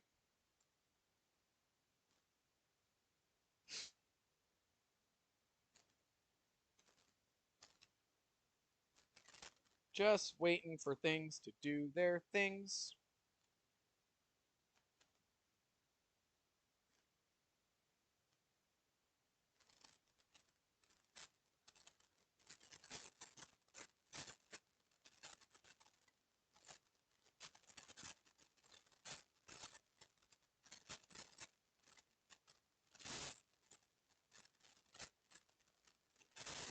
Oh, can't manage the post to UK unless you use Justin's guy. That's right. Well, see, the cool thing, Allison, is that we can just buy it on Amazon and ship it directly to you. So you can buy it on like amazon.co.uk and ship it directly to you. Then it's Amazon's problem, not mine. It is Wednesday. Yes, it is Wednesday. The homemade shorts don't do as well. We'll have to look. I've never. I don't know about the shorts suite on YouTube. Is that like where you can remix other people's videos and stuff? If so, I'm not a huge thing about that. Ah, okay, yeah, that's what you're talking about. He's talking about in the middle, on the mobile app. There's a shorts generator. You can still use your own video. That's okay. So I can like upload it via my phone. Oh, maybe we'll try it. I don't know. Justin, if you're here, we should do that. We should do that. This print's going really well. I have to let it get to a point where I can actually verify whether or not it's any good before we kill it. I'll probably just let this print go all the way. Boy, this hurts. By the way, I can't feel most of my left leg right now.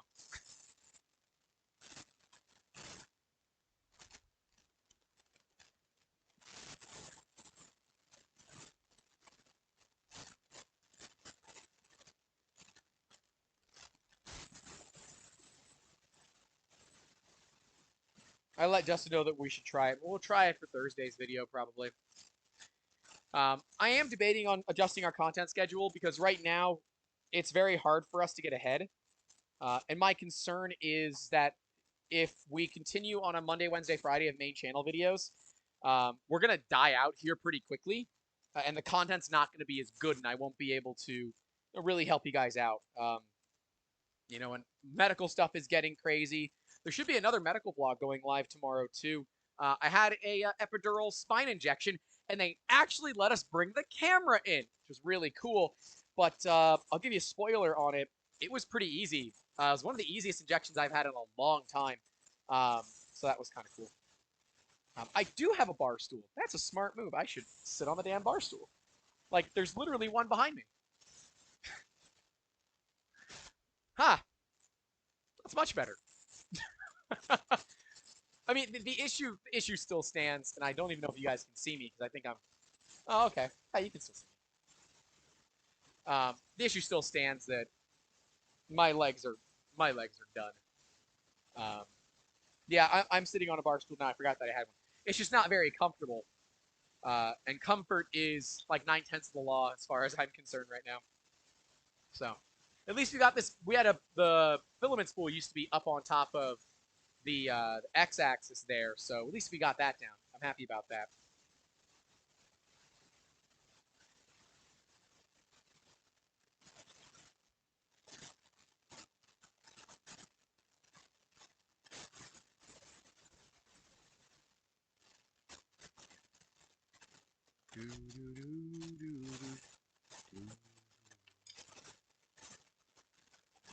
Honestly, and I'll give this printer credit, it's pretty damn quiet. I think the loudest thing on this printer right now is the fans. Um, the V wheels are quieter than I expected, so I really do want to see this new Lulzbot, but I DM'd them on Twitter to get a review unit, and they definitely didn't respond to me. So we are not going to be getting in a Lulzbot sidekick, unfortunately.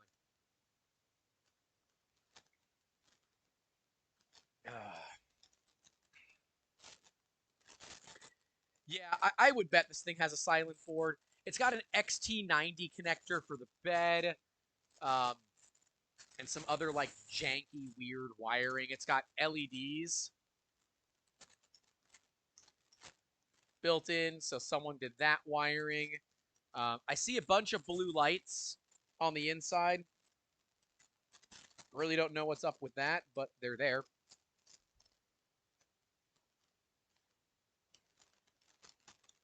I know a few people that they told yes, so I was hoping that they would tell me yes too, but eh, I really don't care at the end of the day. I had some really cool content lined up for it. I wanted to kind of put it on the table here. I have like Sidekick and my Taz 6 next to each other, and yeah. Um, I just wanted one is in it. Lightspeed says they told most people $1,000 plus a free tool head and extended warranty was all they were offering. I just wanted one in to do a review, then they could have it back. I really don't need more printers at this point. Um, and I'm more curious to give it a review as someone that has really supported Lulzbot for many years and is a little skeptical about this printer. Because, like, if you just give them out to fanboys, nothing really works, right? Because what's going to happen is people that are skeptical about it might get their hands on one and do a real slam piece on it. And if you're able to get them into the hands of people that, maybe weren't the nicest but have had nice things to say in the past, you can actually work at building a pretty reliable review pattern in there, right? Where it's not just people that are clearly getting free printers and are sticking them on the shelves to never use them again. My hope would be that we would have been able to get one, do a cool review of it, send it back, or if they wanted us to keep it, we would have kept it. I don't really care either way. But be able to really pit it up against the Taz 6. I don't have a workhorse. I don't have a pro. But be able to pit it up against the Taz 6, look at the differences, and, look at it for the things that I was very critical on. Like, I was very critical on the V wheels. Look, a cheap printer with V wheels. At least this printer uses ball bearings for its Z-axis. The Sidekick doesn't. And I'd like to be able to really assess it and say, all right, let's look at this for truly what it is, right? It's a cheap 3D printer that's American. It's not American, and I think they're going to get into some FTC problems if they don't if they don't really watch that. But oh well. There aren't many fanboys of Lulzbot, are there? I don't think so, and I think the main reason is that they're very expensive. Similar to how there's not a lot of fanboys of Ultimaker, and there are, but they're not YouTubers, right? There are a lot of people that I know that love Ultimakers, but they're not YouTubers because, well, they're multi-$1,000 printers, and the bulk of your audience is not going to buy a multi-$1,000 3D printer. They're going to buy an Ender 5 Plus. They're going to buy an Ender 3. They're going to buy a Prusa Mini. They're going to buy printers that are $500 or less because that's what the average person wants to spend. Now, Lulzbot clearly is not sticking to the average person. I know that's what their marketing says, but I'm not a moron. I can see and I can read between the lines. This is an education play all day, and I don't blame them. I think it's a damn good play. I just don't like it. The VIA wheels actually work quite good and are quiet. I don't disagree that they're going to be quiet. They're clearly quiet. I'm looking at a printer with V wheels right now. But in looking at this printer, I can see very clearly that it is not tensioned correctly, and it's not my. I really don't want to fix it because it's going to do is just burn through V wheels faster. And the process of retensioning those wheels so that they don't disintegrate fast is a pain in the butt. You have to use an eccentric nut, and it's a bunch of work that I don't want to go through. But they pick up a bunch of dirt, they pick up debris, and that tends to burn through the wheels faster. And yes, you have the same problem with rails if you don't keep them clean. I don't know. I just feel like when you're looking at a printer of that magnitude, I guess I expected something higher quality, and that's exactly why I want to get it in. I have a preconceived notion, right? And I firmly believe that if this printer is better than I think it is, then I'm gonna give it that win. But unless I can get one, my only opinion on it is from the lackluster launch available marketing material. They've recently updated their website. It's better now, but that video is done. That video is there. There's nothing I can do to change it. Oh, hey, John. Thanks, dude. An air conditioner would be good. I'm all right. We're just waiting for the Benchy to finish up here. Yeah, and Mr. Mad Dog is right. They have lost a lot of reputation points in the user base in the past couple of years. And I think it's because the Workhorse and the Pro were not that big of a jump over the Taz 6. I believe the Workhorse is effectively a slightly larger Taz 6 with a nicer bed leveling. I think it has a nicer bed leveling. That's the one thing I love about the Sidekick. And I wish I could put that on my Taz 6 because the Taz 6 auto bed leveling is not great. But yeah, I just think it's the whole buyout from Fargo wasn't the cleanest thing, right? There was a lot of stuff in speculation. Unfortunately, John, when he got his interview on Makers on Tap, a lot of people didn't like that interview, and I don't know if I can blame them. I think he dodged a lot of questions. Even we did a video on it. It was the if you can dodge a wrench, you can dodge a question video. And I feel for him because I know he's trying to be like political, if you will. Like he's trying to be like business political and, not be a dick and not say things that are going to get him in trouble. But I think ultimately not saying things got him in trouble too. And I know realistically he walked into that meeting likely knowing there was no way he was walking out without egg on his face. And I like that he brought metrics to the table about, their female and their, disadvantaged workers, we'll say. So, non-white, non-male staff members. I like that he came to the table with that, but that was like the only question he seemed ready for. So, yeah, and then the whole printed solid thing really didn't help out either. And like, we were all hoping, like, I'm on a weekly call with people from Prusa and makers across the industry. Matt Stoltz puts on a call every Friday. You can follow him on Twitter. Figure it out. You guys can Google. I have faith in you. And we were all saying how this would be awesome if Prusa would actually have a printer that's made in America that could actually compete with them, right? Because at the price point, right? Because the price point was really the big deal.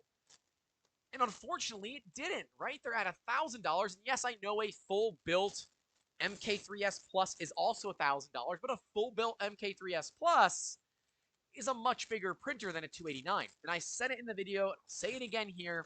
747, I believe, is the money printer. I don't think that the I need to turn the cooling back on this. I don't think that the Oh no, I'm out of water! No! I've evaporated like 4 liters of water while I'm out here. Dang. Or is that going to be okay? Dang. All right, well, that's my evaporative cooler telling me that I'm out of water. John, can you just fill the blender pitcher with ice water and bring it out here? Um, but yeah, I wanted this printer to be better than it was. I think that their marketing material wasn't there. Kind of the word on the street is that they were planning on releasing it at Earth, the East Coast Rap Fest instead of the Midwest Rap Fest. And because Earth didn't happen, they weren't really ready for Murph. And if that's true, it makes perfect sense. But like, it's okay if we didn't get the printer immediately after Murph. I didn't really think it was going to be a big deal. But I will say, um, as someone that I really, I poo-poo Creality a lot because I think that old school Creality made printers that were house fires, and I think that new school Creality just barely keeps themselves out of the house fire range. Um, this printer is performing exceedingly better than I expected, and I will say I am almost positive it is because of Tim and TH3D, so I will make sure to give him a good shout out there. Thanks, John. Tarsman013 is my brother, John. If he comes out, I'll have him pop in and say hi to everybody. Oh, the door's opening. It's hot as sin out here, isn't it? I know the TV is still running. I'm gonna. Whoa, you brought me like a gallon of water. Dang, son. Oh yeah, this is gonna be so good. I am so excited for this. Oh, it's Margaritaville up in here, ladies and gentlemen. Sure. This episode is not sponsored by. I'm pretty sure this is a Ninja Blender. This is not sponsored by Ninja Blender. We, ladies and gentlemen, are self-sponsoring these episodes as we always do, so we can stay nice and cool. Oh, this feels so good. Oh, the nice ice cold air is so good. Oh, evaporative coolers. What I should do, and I really should do this, I should get a cool shirt, and I should hook it up to the chiller on the laser. We have our laser chiller is sub-ambient, so it's a refrigerant-based chiller. So if I got one of those cool shirts that had the water lines that go through it, I could run the lines from the chiller into my shirt. Okay, that's plenty of water. It doesn't... Okay. Oh, God, this is so much better. Feel the air coming off of this side, dude. Oh, yeah. I'm like, oh, I am feeling so much better here. Dude, thank you. A plus. I know. I still think I'm going to get a different television for out here, though. Do you guys want to see a live stream of me taking a really old, crappy television? Okay, it's a 38-inch television that was left outside for many years, got a new control board because the old one was dead, and unfortunately overheats in my garage in Florida. Would you like to see a live stream where we kind of take it apart and add some fans to it? My laptop is not overheated in the garage. A 104.4. It is not thermal throttled. It says on hardware info it is not thermal throttled. It is not thermal throttled. I am currently sitting at my average is 76C. No, no. And I've got it up on some screws to kind of help give it a little bit more airflow. It's very upset. Yeah, and like right here, there's some sort of processor right here. That is the processor. Okay. Well, this bench is coming out pretty damn good. Yeah. I'm thoroughly surprised.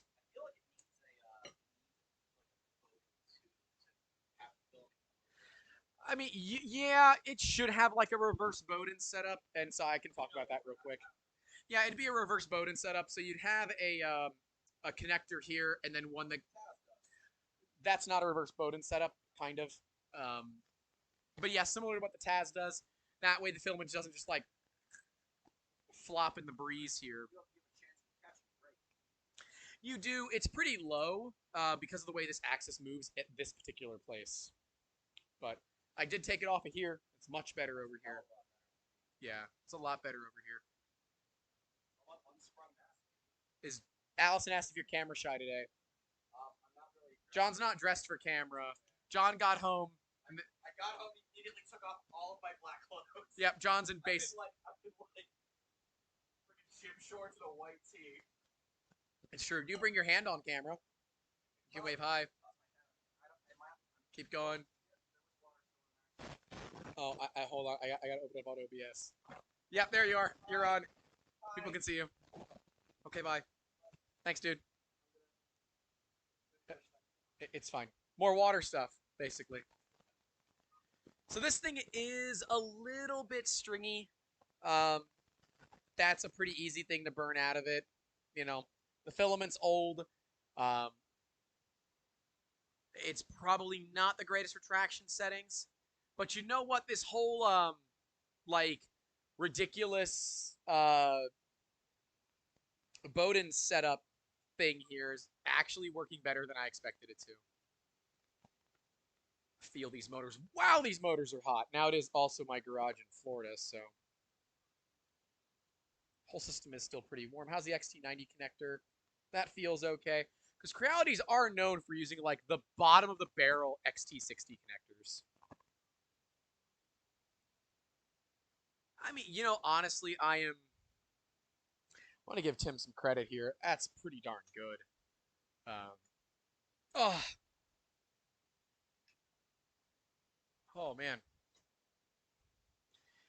The client left me some 3D Solutech TPU to build a profile for, but I think the printer's actually in pretty good shape. I don't think it's going to need a lot of work to build profiles for, but I mean, that's a pretty darn good benchy as far as benchies are concerned. I know it's not a,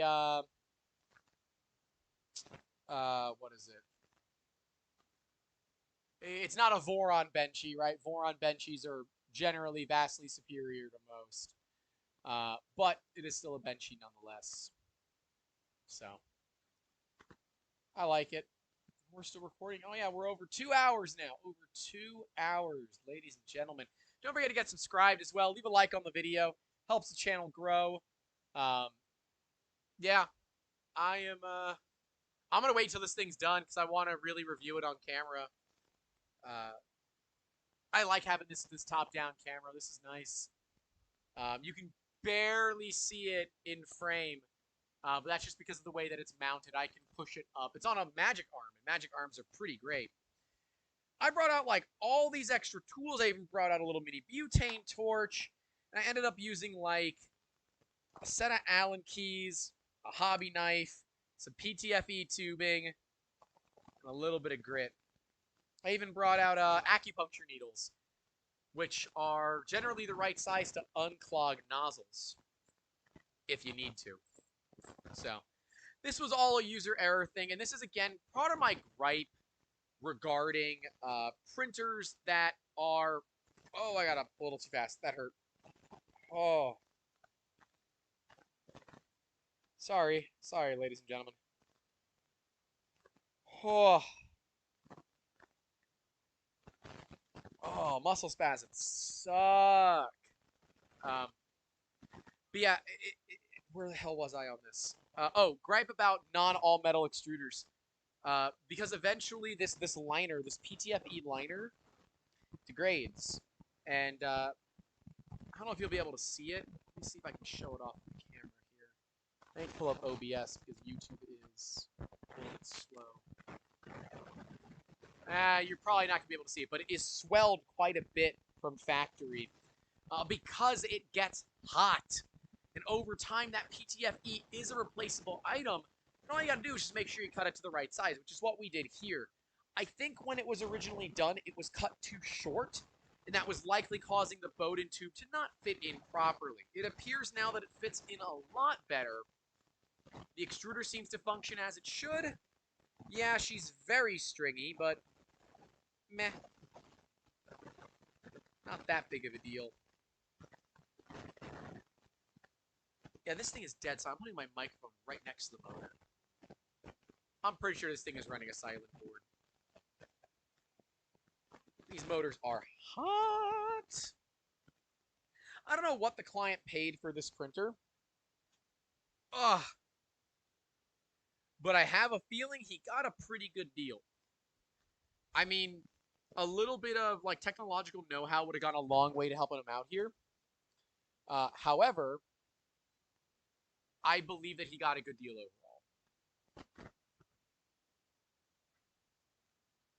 I just turned on the water pump again for the evaporative air cooler. Oh, it's so good. I'm also watching the Z lead screw, so I'm watching down here. I don't know if you'll be able to see it in the camera, but they are actively moving, which means the printer is actively auto leveling, which is awesome. Now, some printers will slowly work it out so they don't have to do it anymore. I know my Lulzbot Test 6 does this, and some other printers do as well. I don't know where I stand on that. I guess it's useful. Some people like it, some people don't. I don't really care either way. But to see it continually doing active bed leveling is really dope. Very happy to see that.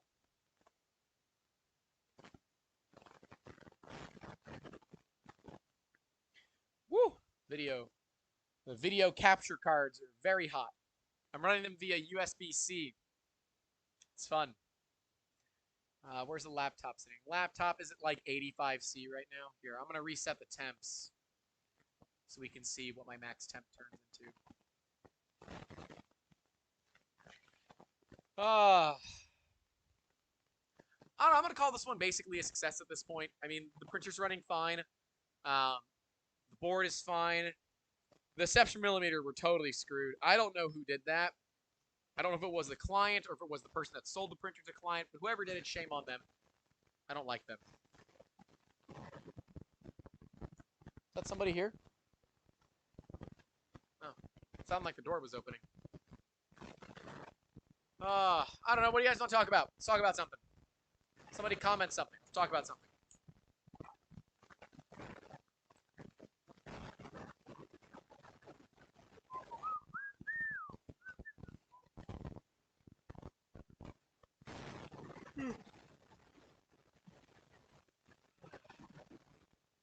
I will say, Spring's got a lot of inertia to it. The whole table moves. Um, but you know, for a printer this big, it's not that bad. Now, don't get it twisted. This is not a Core XY. This is still a Cartesian printer, except it's just done weirdly. Instead of the um, Z-axis also having the X and the E-axis on it, the Y-axis has the X and the E on it. And the Z-axis just moves up and down. Now, this is better, kind of. It's better because you don't have to deal with the bed slinger problems, which are like a cooling issue. So on big bed slinger printers, you have to deal with cooling problems where it's going to move a lot, and if you're doing like even a PETG, it can warp because as the part cools, it's going to shrink a little bit. And forget ABS on big bed slingers. It's just not possible without enclosures. But printers like this are pretty easy to enclose. All you really got to do is build a box around it. Now, I will say I do not recommend enclosing this printer unless you move the entire power supply and everything to the outside, or you thermally isolate it, or you somehow separate it from the rest of the printer, because you will absolutely cause it to get too hot and overheat. How is business going otherwise, Mr. Mad Dog says? It's been a little quiet here. We have been really focusing on building the YouTube channel recently, so I've kind of pulled myself away from doing everyday sales, which sucks, but you know, we're growing a YouTube channel to where, well, people can leave us super chats, and we can, try to make extra money coming in. We are a service-based business, and the idea of the YouTube channel was always for us to work on education in this industry, because I think a lot of us understand that one of the big needs in this industry is education. People like 3D printing. It's true. The government just put God knows how much money into 3D printing recently, so it's clear that people want it. However, people don't understand it, and that makes it scary to them. And we want to help solve that problem. Now, there are a lot of YouTubers out there. A lot of you guys know them. Joel Telling, he's the 3D printing nerd. We have Uncle Jesse, who I met last week. It was really cool. Randomly at a restaurant. It's all going to be in the medical vlog. Let's see what else. We have Tom Sandletterer. Tom is very much pure education. Joel is edutainment. Maker's Muse is a little bit of the mix. And we want to be a bit of a mixed channel as well, where we have some that are fun, like when I'm yelling at Cricket, and we have others where, you know, we're actually, like, we're building a top-down set, similar to, like, Jerry Rig Everything or BigClive.com, where it's like an electronics workbench, where I can work on the television or do something like that live with you guys, or we can film videos of how did this printer fail? How did this board fail? Look at doing soldering projects, electronics projects, where there's more to it than I ordered it from JLC PCB and it's done, because we don't want to do that. Allison asked earlier if I had any update on this Cricut software crack. Scared to ask after the last super chat, which was after I questioned. I totally missed that. I'm sorry.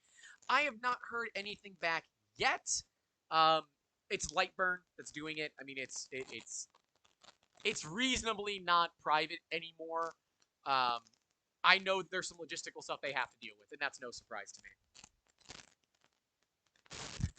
Any chance you can make a 20-sided die? And yes, I'm Andrew's father. I know the last name was obvious, Mr. Crossweight. I could. Here's the deal, though. D20s, unless they're made in resin, and even if they're made in resin, are not competition grade. They don't last in competition because they're loaded, right? They're heavier on one side than on others.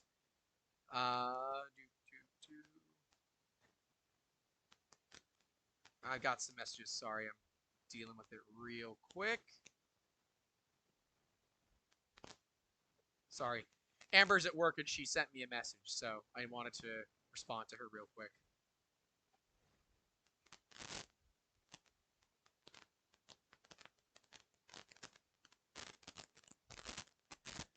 So yeah, we could do a 20-sided die. Like if you wanted one that would look really cool on a shelf or something, we could do that, but not ones for competition. These lead screws are squeaky, and I don't like it. Do I have oil here?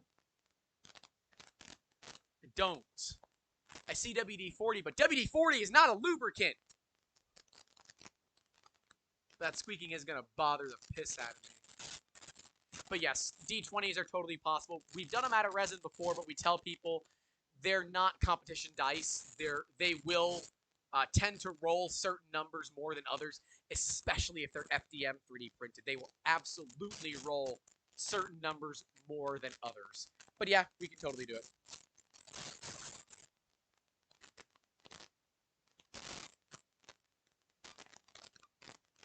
Oh my gosh, I don't know if you guys can hear that.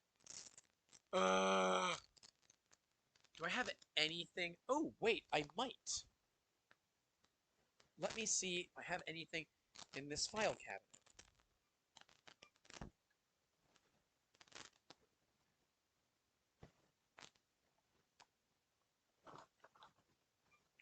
This file cabinet's got random bits and bobs and odds and ends. No, I don't. Dang, this clock stopped again. All right, I'm gonna fix this on stream because it's gonna bother me until I fix it. For those that don't know, I trained under a horologist, which is no, not what you think it is. It is someone that enjoys clocks. Oh, I got the other van of white bringing me my oil. Thanks. Okay. When in doubt, ladies and gentlemen, lubricate. It's a very good, it's a good thing to do in life. When in doubt, lubricate.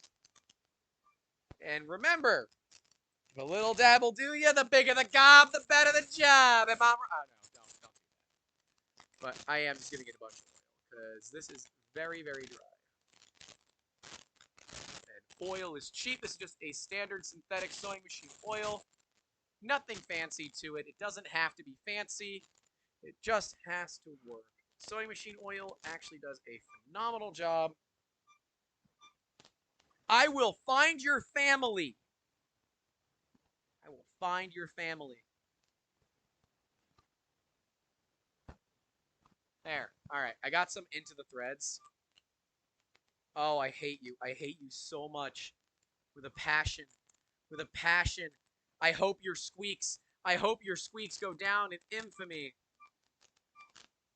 Oh, it's so bad. Oh, I hate everything about this. All right.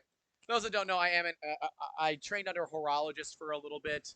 Um, Old school clocks are absolutely too cool because they're all mechanical. This clock has to be wound. But because of how efficient it is, it only has to be wound once a freaking year. They're called anniversary clocks. It's a Kundo, and it is made in West Germany. And I can give you guys an idea of how old it is. Yes, having my stunt double at hand is very useful, especially when you have the body that I do, where your body is just always trying to hurt you.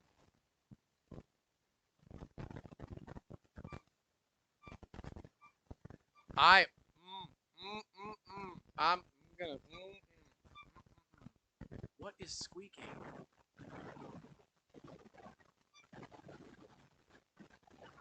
Is it the extruder?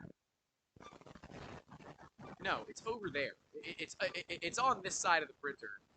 That's squeaking. I don't know what it is, but it is bothering me.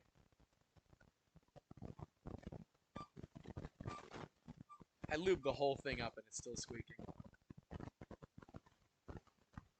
Yeah, if you guys ever want to see some more of the clocks that I have, let me know. I can do like a clock tour or something. I can take you to the clock shop one day. When my back is better, we'll take you there one day to do a vlog over there, show you clocks dating back into the 1500s. It's the oldest clock in the Western Hemisphere. And I'm sorry, I don't care who you are, that's kind of cool. And it, like, I mean, it ticks. It doesn't, like, keep time or anything. It's just cool. Old clocks are fun. Because it's like old school engineering. I couldn't hear the squeak till you oiled it. No, it's just getting progressively worse as it's going down. Don't blame me for this, Allison. I have nothing to do with this.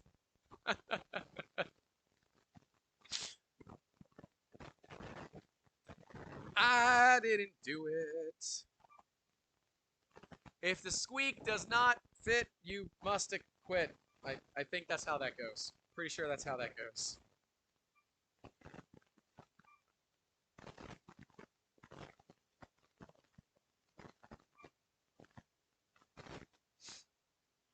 Somebody's trying to message us on Instagram, and I don't know how Instagram works. No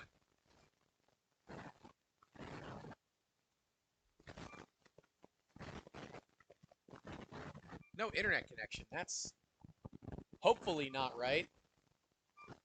My phone says no internet connection. I hope that is not right. No, it looks okay.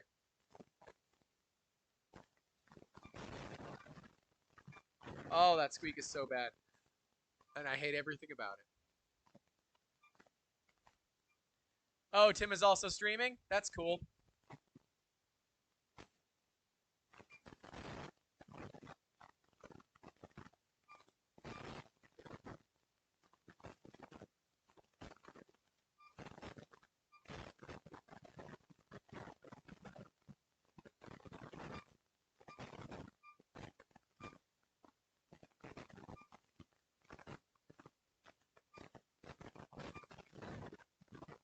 I wonder if there's like a way that like Tim and I can like merge streams or something. But don't cross the streams. Don't cross them. Merging is fine. Don't cross them. The jokes I make are so terrible. So terrible.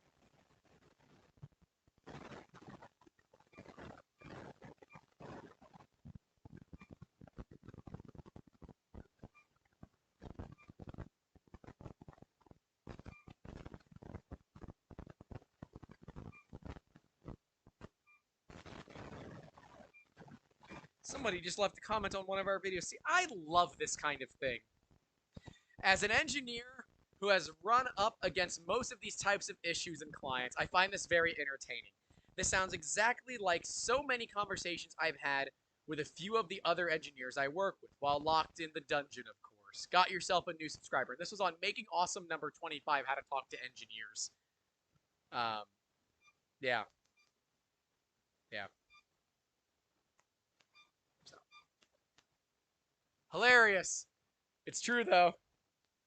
Is it the retraction squeaking? No, it's either it's on the Z hops. So I'm guessing it's either one of the bearings on the other side. So it's definitely happening on the front of the printer. Um, it's either the lead screw is squeaky and maybe it's a little bit bent, or the bearings themselves are a little bit squeaky. But I loaded them full of oil, which normally quiets them down, but right now it's not doing that yet.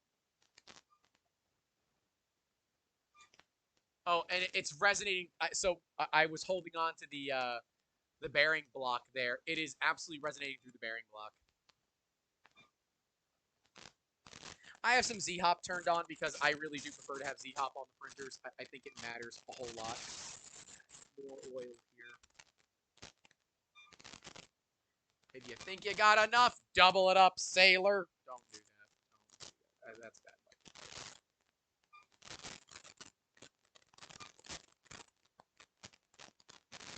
Keep adding more oil until you shut up.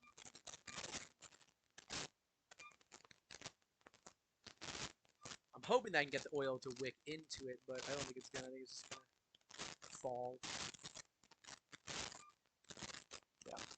I can't get the oil to wick into it. Oh. Yow! Oh. Thankfully, I can, like, brace myself on the table when I'm moving and I don't actually have to use the cane so much. So that's a plus. Because the table's actually a little bit higher than the cane. Is that right? Yep, table's about 3 inches higher than the cane. So, not bad.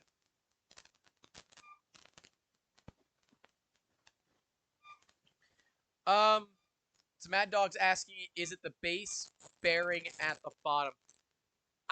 It's one of these two bearing blocks up here. I don't know which one it is. It could be the lead screw too. No, it's not that. I don't know, man, and I hate it. When the print's done, I'm just gonna run it all the way down, then all the way back up, and I'll lube the rails, and hopefully that'll be enough to clean it up.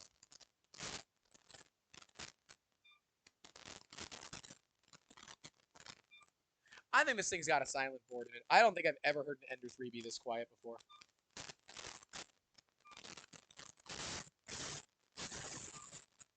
Pretty great, though.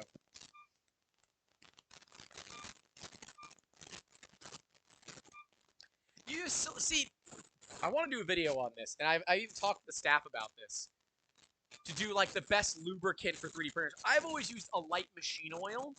Like, I use sewing machine oil, because it can get past the wipers on the bearings, right? You don't have to pull the bearings off of the rods themselves to then repack them. You can use this, and it gets oil. It's not grease, it's oil. And my preference is oil because it doesn't attract as much dirt, grime, and dust as grease does. But some people even will use white lithium, which I think is way too viscous. I just don't know how you test that, right? You'd have to have an apparatus that would viably be moving an axis back and forth millions of times as fast as physically possible. Right? It's going to run a stepper motor like, 400 millimeters, like, blah, blah, blah, blah, blah, blah, back and forth. And it's like 6 of the exact same thing loaded down with some weight or something like that. And all you're doing is just changing out the lubricant. So you have your base one that has none, or, whatever the stock comes with. You have one with silicone. You have one with, machine oil. You have one with motor oil, one with canola. There are so many different oils that we could use. And, like, Project Farm has done this before where he's tested motor oils for cars, which I highly recommend check out his channel because, like, the guy does amazing content. if you buy stuff. Um, yeah, Mad Dog, you're right. He said, yeah, it's tough. I think it comes down to what you are used to, as long as it's not dry. It's true. Dry moly lube is not the best for this stuff. Um, you want your stuff to be, you want your printer to be better lubricated than you think. It's easy to remove oil. It's easy to remove grease. It is difficult to add it back in when you realize it's too damn late.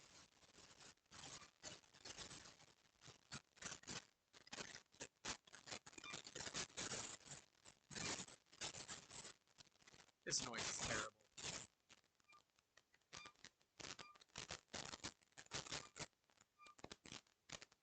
This noise is so terrible.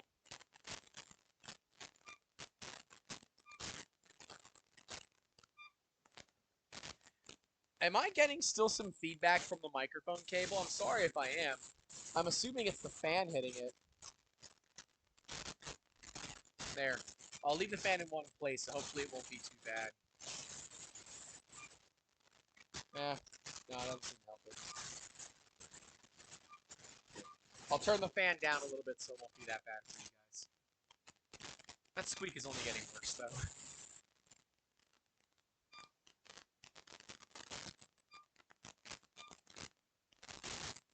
All right, like this is getting to the point where where it's trolling me. God, this benchy is so slow. Can we just turn this up, please? Golly. It does. It sounds like a dog sword. Ah. Oh. It's pretty stringy. Definitely needs work on the retractions.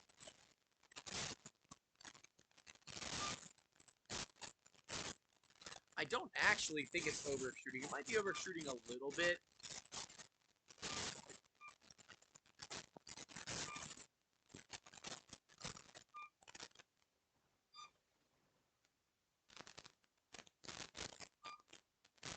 Yeah, I can feel it in the like when I touch the rails, I can feel them vibrating as it's making that noise. Accelerations and speeds are probably as messed up as those E-steps were. There's a motorcycle that's deciding to do like a 100-mile-an-hour run by the house. Cool. I would agree. I would guess that a lot of this printer is going to be messed up. But this is a step in the right direction,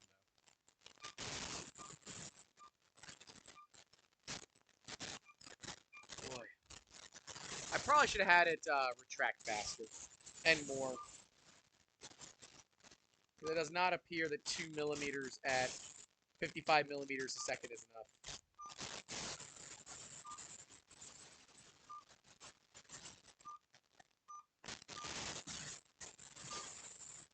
I am just so bad. Well, yeah, Mad Dog said it is 100% better than when you started. Yes, I hope that it is, because it was non-functional when I started. Let me try to bring you guys in a little bit closer. That's the wrong way. There.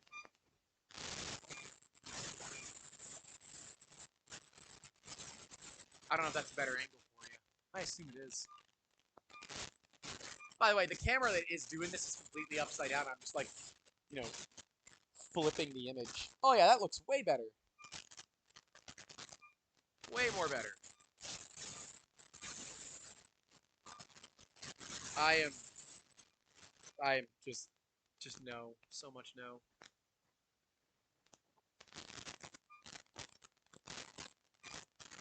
Let's see, is it any of these pieces here?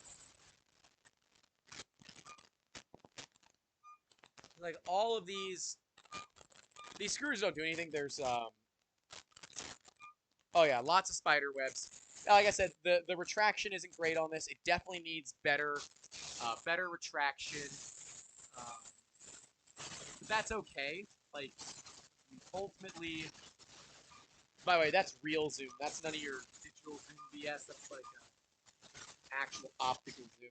It's why I like camcorders as cameras, because they have like 30 something x optical zoom. Unfortunately, it's only 1080p.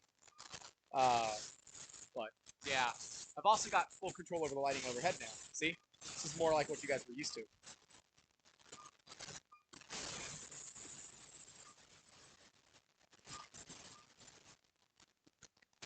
Maybe we're running a little hot. We're running at 205. The speed is at 127. Did I turn up the speed for some reason? Maybe.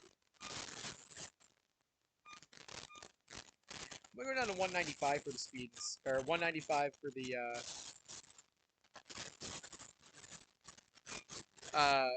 the temperature, and see if that helps out any.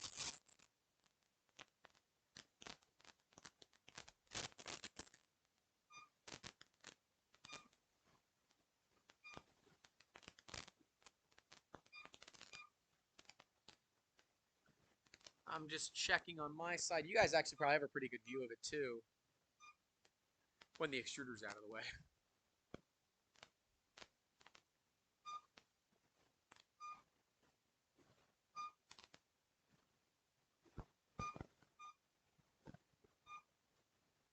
Now, do you guys still oil um, non-all metal non-all metal hot ends? I know we used to do that back in the day, back when hot ends were made like crap.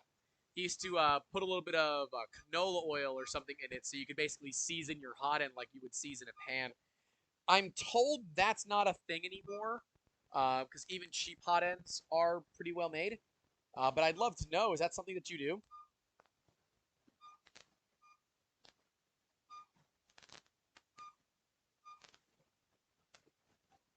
So much hair.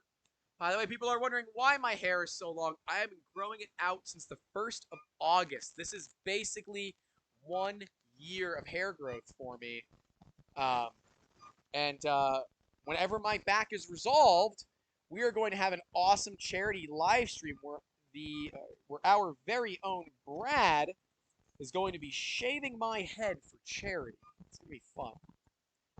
And that will be where we will be pushing super chats nice and heavy because, well, actually, we'll probably have a donation page for it because all the money that we raise that day is going to go straight to charity.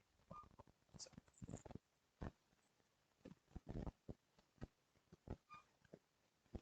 Allison said she's never seen a Benchy printed before, so this is interesting. Well, this is not the greatest angle. It would be a lot better if I had one, like, from here so you could actually see it as it was running. And, like, I could, but I don't have another video card on me. I use cheapo USB video cards. Yeah, 195 did not seem to help. But that's okay. I mean, this is a huge step in the right direction for this printer. He does with the Mad Dog says he does with the Micro Swiss or all metal once in a while. I don't run the auto type ones. Don't know the auto type ones that you're referencing. I know on newer hot ends it's not necessary. Like on E3 V6s, it's not necessary to do the whatchamacallit on them.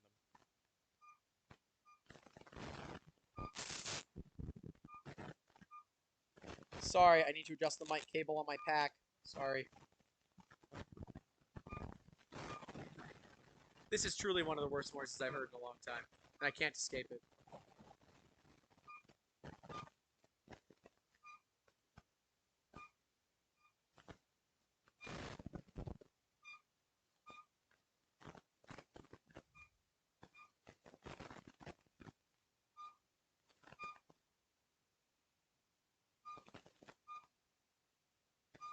That's rough, man.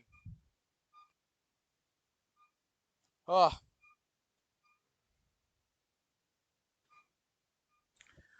Oh. Okay, the little printed boxes with a sponge piece in them for oil. Yeah, I don't run those either, especially on picky filaments. The oil on the filament will actually cause it to not stick. But I do recommend, like, Brad has a dog, so like Brad runs just the piece of foam, and that's it. Um, so it's just a piece of foam that goes up here, and it's inside a little 3D printed enclosure, so that as the filament goes through, it's basically like a little filter for it. Even the Fusion 3s have them built in, which I think is kind of cool. Because it does remove dust and crap from your filament, which is, well, pretty useful.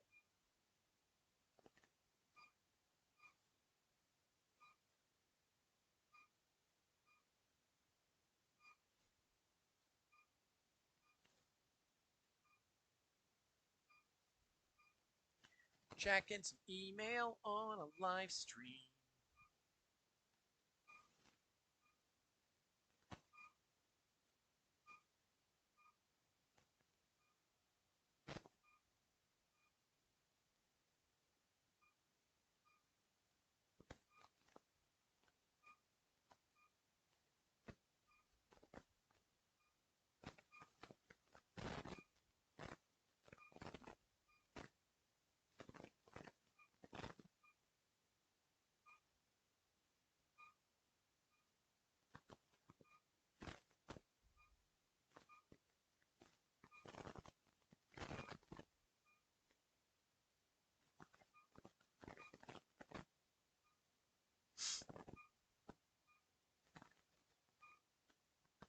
Oh no, Sketchrab is joining the Epic Games family. Why?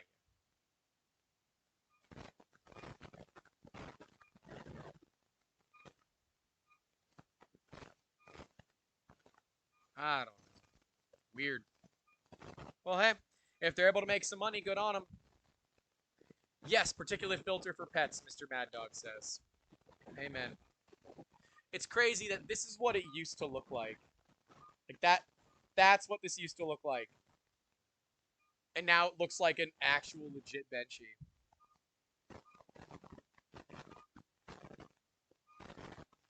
How dumb you like... I think he's asking how do I like the printer so far. It's not my printer. It belongs to a client. Yeah, they set it up, and I think they did a pretty poor job on it.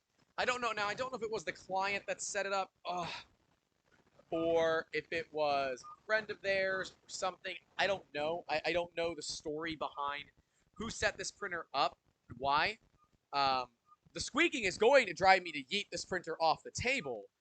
Uh, but, I mean, otherwise, it's a good printer. But, and I know your name. I'm not going to say it. I almost said your name. You're a client. I know who you are.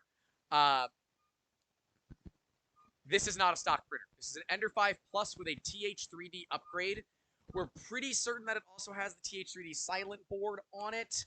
It is absolutely running the auto bed leveling, which, oh my god, never again. They're like $65 or something. I think this printer's something like 400 bucks. For an extra 60 bucks, I don't see why you wouldn't buy this. Now, there are other options out there. Our very own Alan Weinstock makes the Pyroball PCB bed leveling kit for a lot of these printers.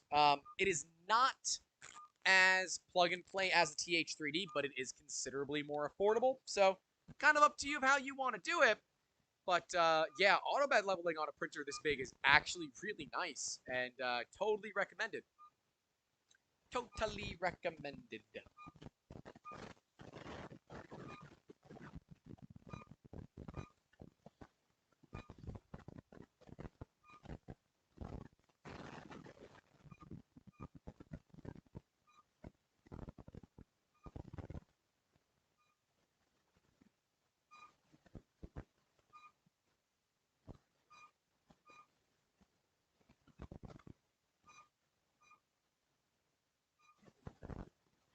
I have the same problem with my CR10 S5, and I love it. Yeah, if you're gonna have a printer as big as a CR10 S5 and you don't have a bed probe on it, you do hate yourself, as far as I'm concerned. Um, and I'm not someone that generally recommends these cheaper printers because they really do cut a lot of corners. I think this one has a lot of the upgrades on it that make it bearable, that make it livable, that make it easier to use. But I also sit here and say the amount of time that somebody put into making these upgrades doesn't make sense. For this particular client, they wanted a printer that can print big parts, and they cannot lie. They want to do them at a TPU because they're also masochists, apparently. So like I've got some crazy neon yellow 3D Solutech that they left with us here. And that is for another day because I am not doing that today. I am tired. I can barely feel my legs. My back is on fire. You know that song, Your Sex is on Fire? Just change your sex with my back. That's basically how I'm feeling. Um, but yeah, I look at it from a business owner perspective of would I take the time to upgrade an army of these printers that are still not all metal to allow them to have auto bed leveling and all that, deal with the V-wheel issues, deal with the crappy stepper motors, deal with the crappy drivers, deal with all of this stuff? Or would I just buy a printer that works from the get-go? And I think you guys can kind of figure out where I'm going with this. I would buy the good printer from the get-go, and I do. Now, understand, I did just buy some cheap 3D printers. So we have an Ender 3V2 that I need to do an unboxing of very soon, so keep an eye out for that. We have an unboxing of a CR10 Pro V2. I don't know the naming scheme anymore, but it's a generic CR10 from a knockoff Creality company because it was like 250 bucks on Prime Day. I'm like, 250 bucks? That'll be a fun printer to screw around with. And then we also have a $50 3D printer, as well as what else do I need to unbox? Jeez. There's a Photon Mono X, the ridiculously large cleaning vat for the Photon Mono X. So I can add it to our Saturns that we have. We have 2 Saturns. Now we'll have 2 Saturns, Photon Mono X, and the really big wash and cure station, which I believe is incredibly important for all of this.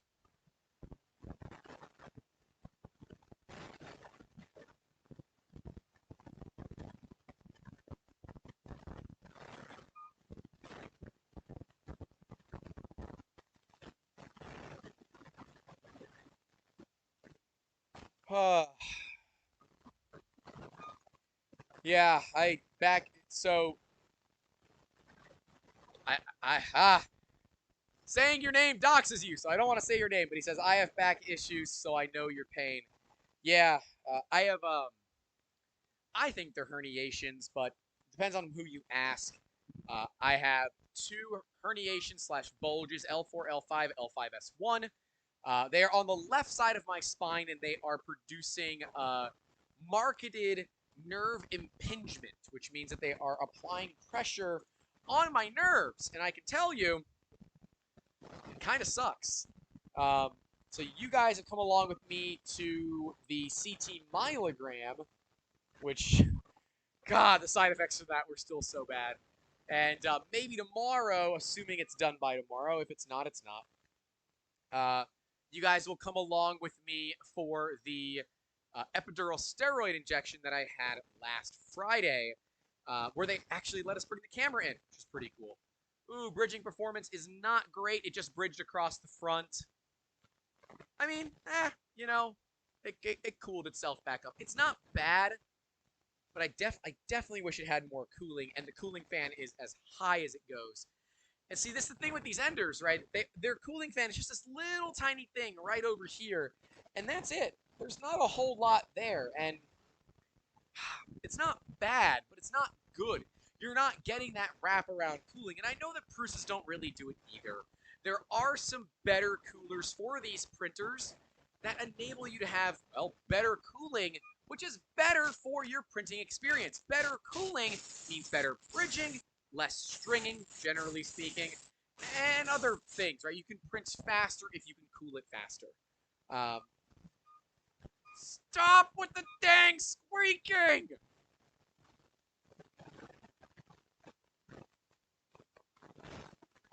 It definitely has some retraction issues that I'm seeing as well.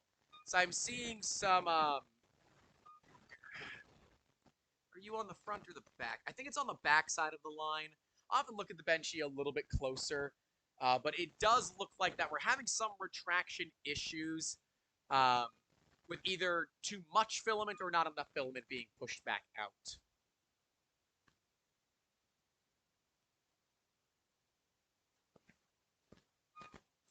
I know, the world's most boring live stream. Oh, I've already ranted about the squeaks enough. I don't need to keep ranting about that. It just pisses me off. I just want to... Ow. That shouldn't have done that. That hurt. Thankfully, these cheap 3D printers don't weigh a ton.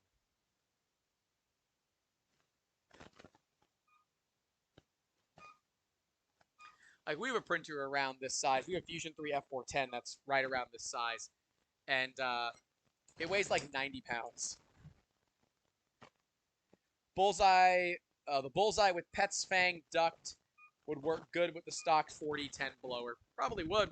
I've used Bullseye and Pet's Fangs before, back when we were running old Wanhao printers, but we don't use them anymore.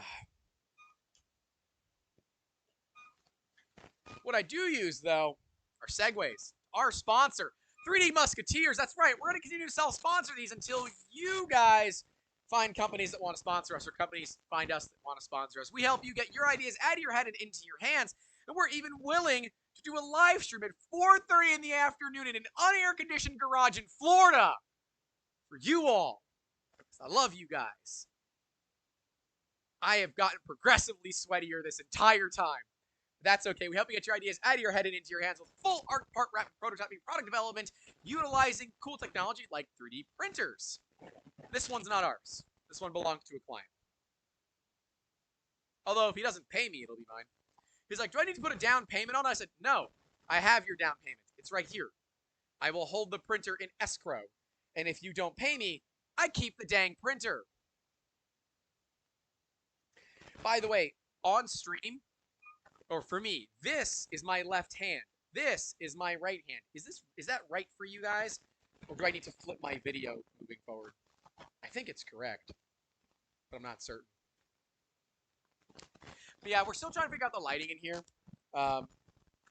This is what you've been used to, where I don't have the overhead light on, which is not that bad. I mean, if I turn off the light on the printer's got its own little light. It's a little dark. See, this is too dark for me, but this is too bright. So I got to figure out kind of a happy medium in between. It did the first.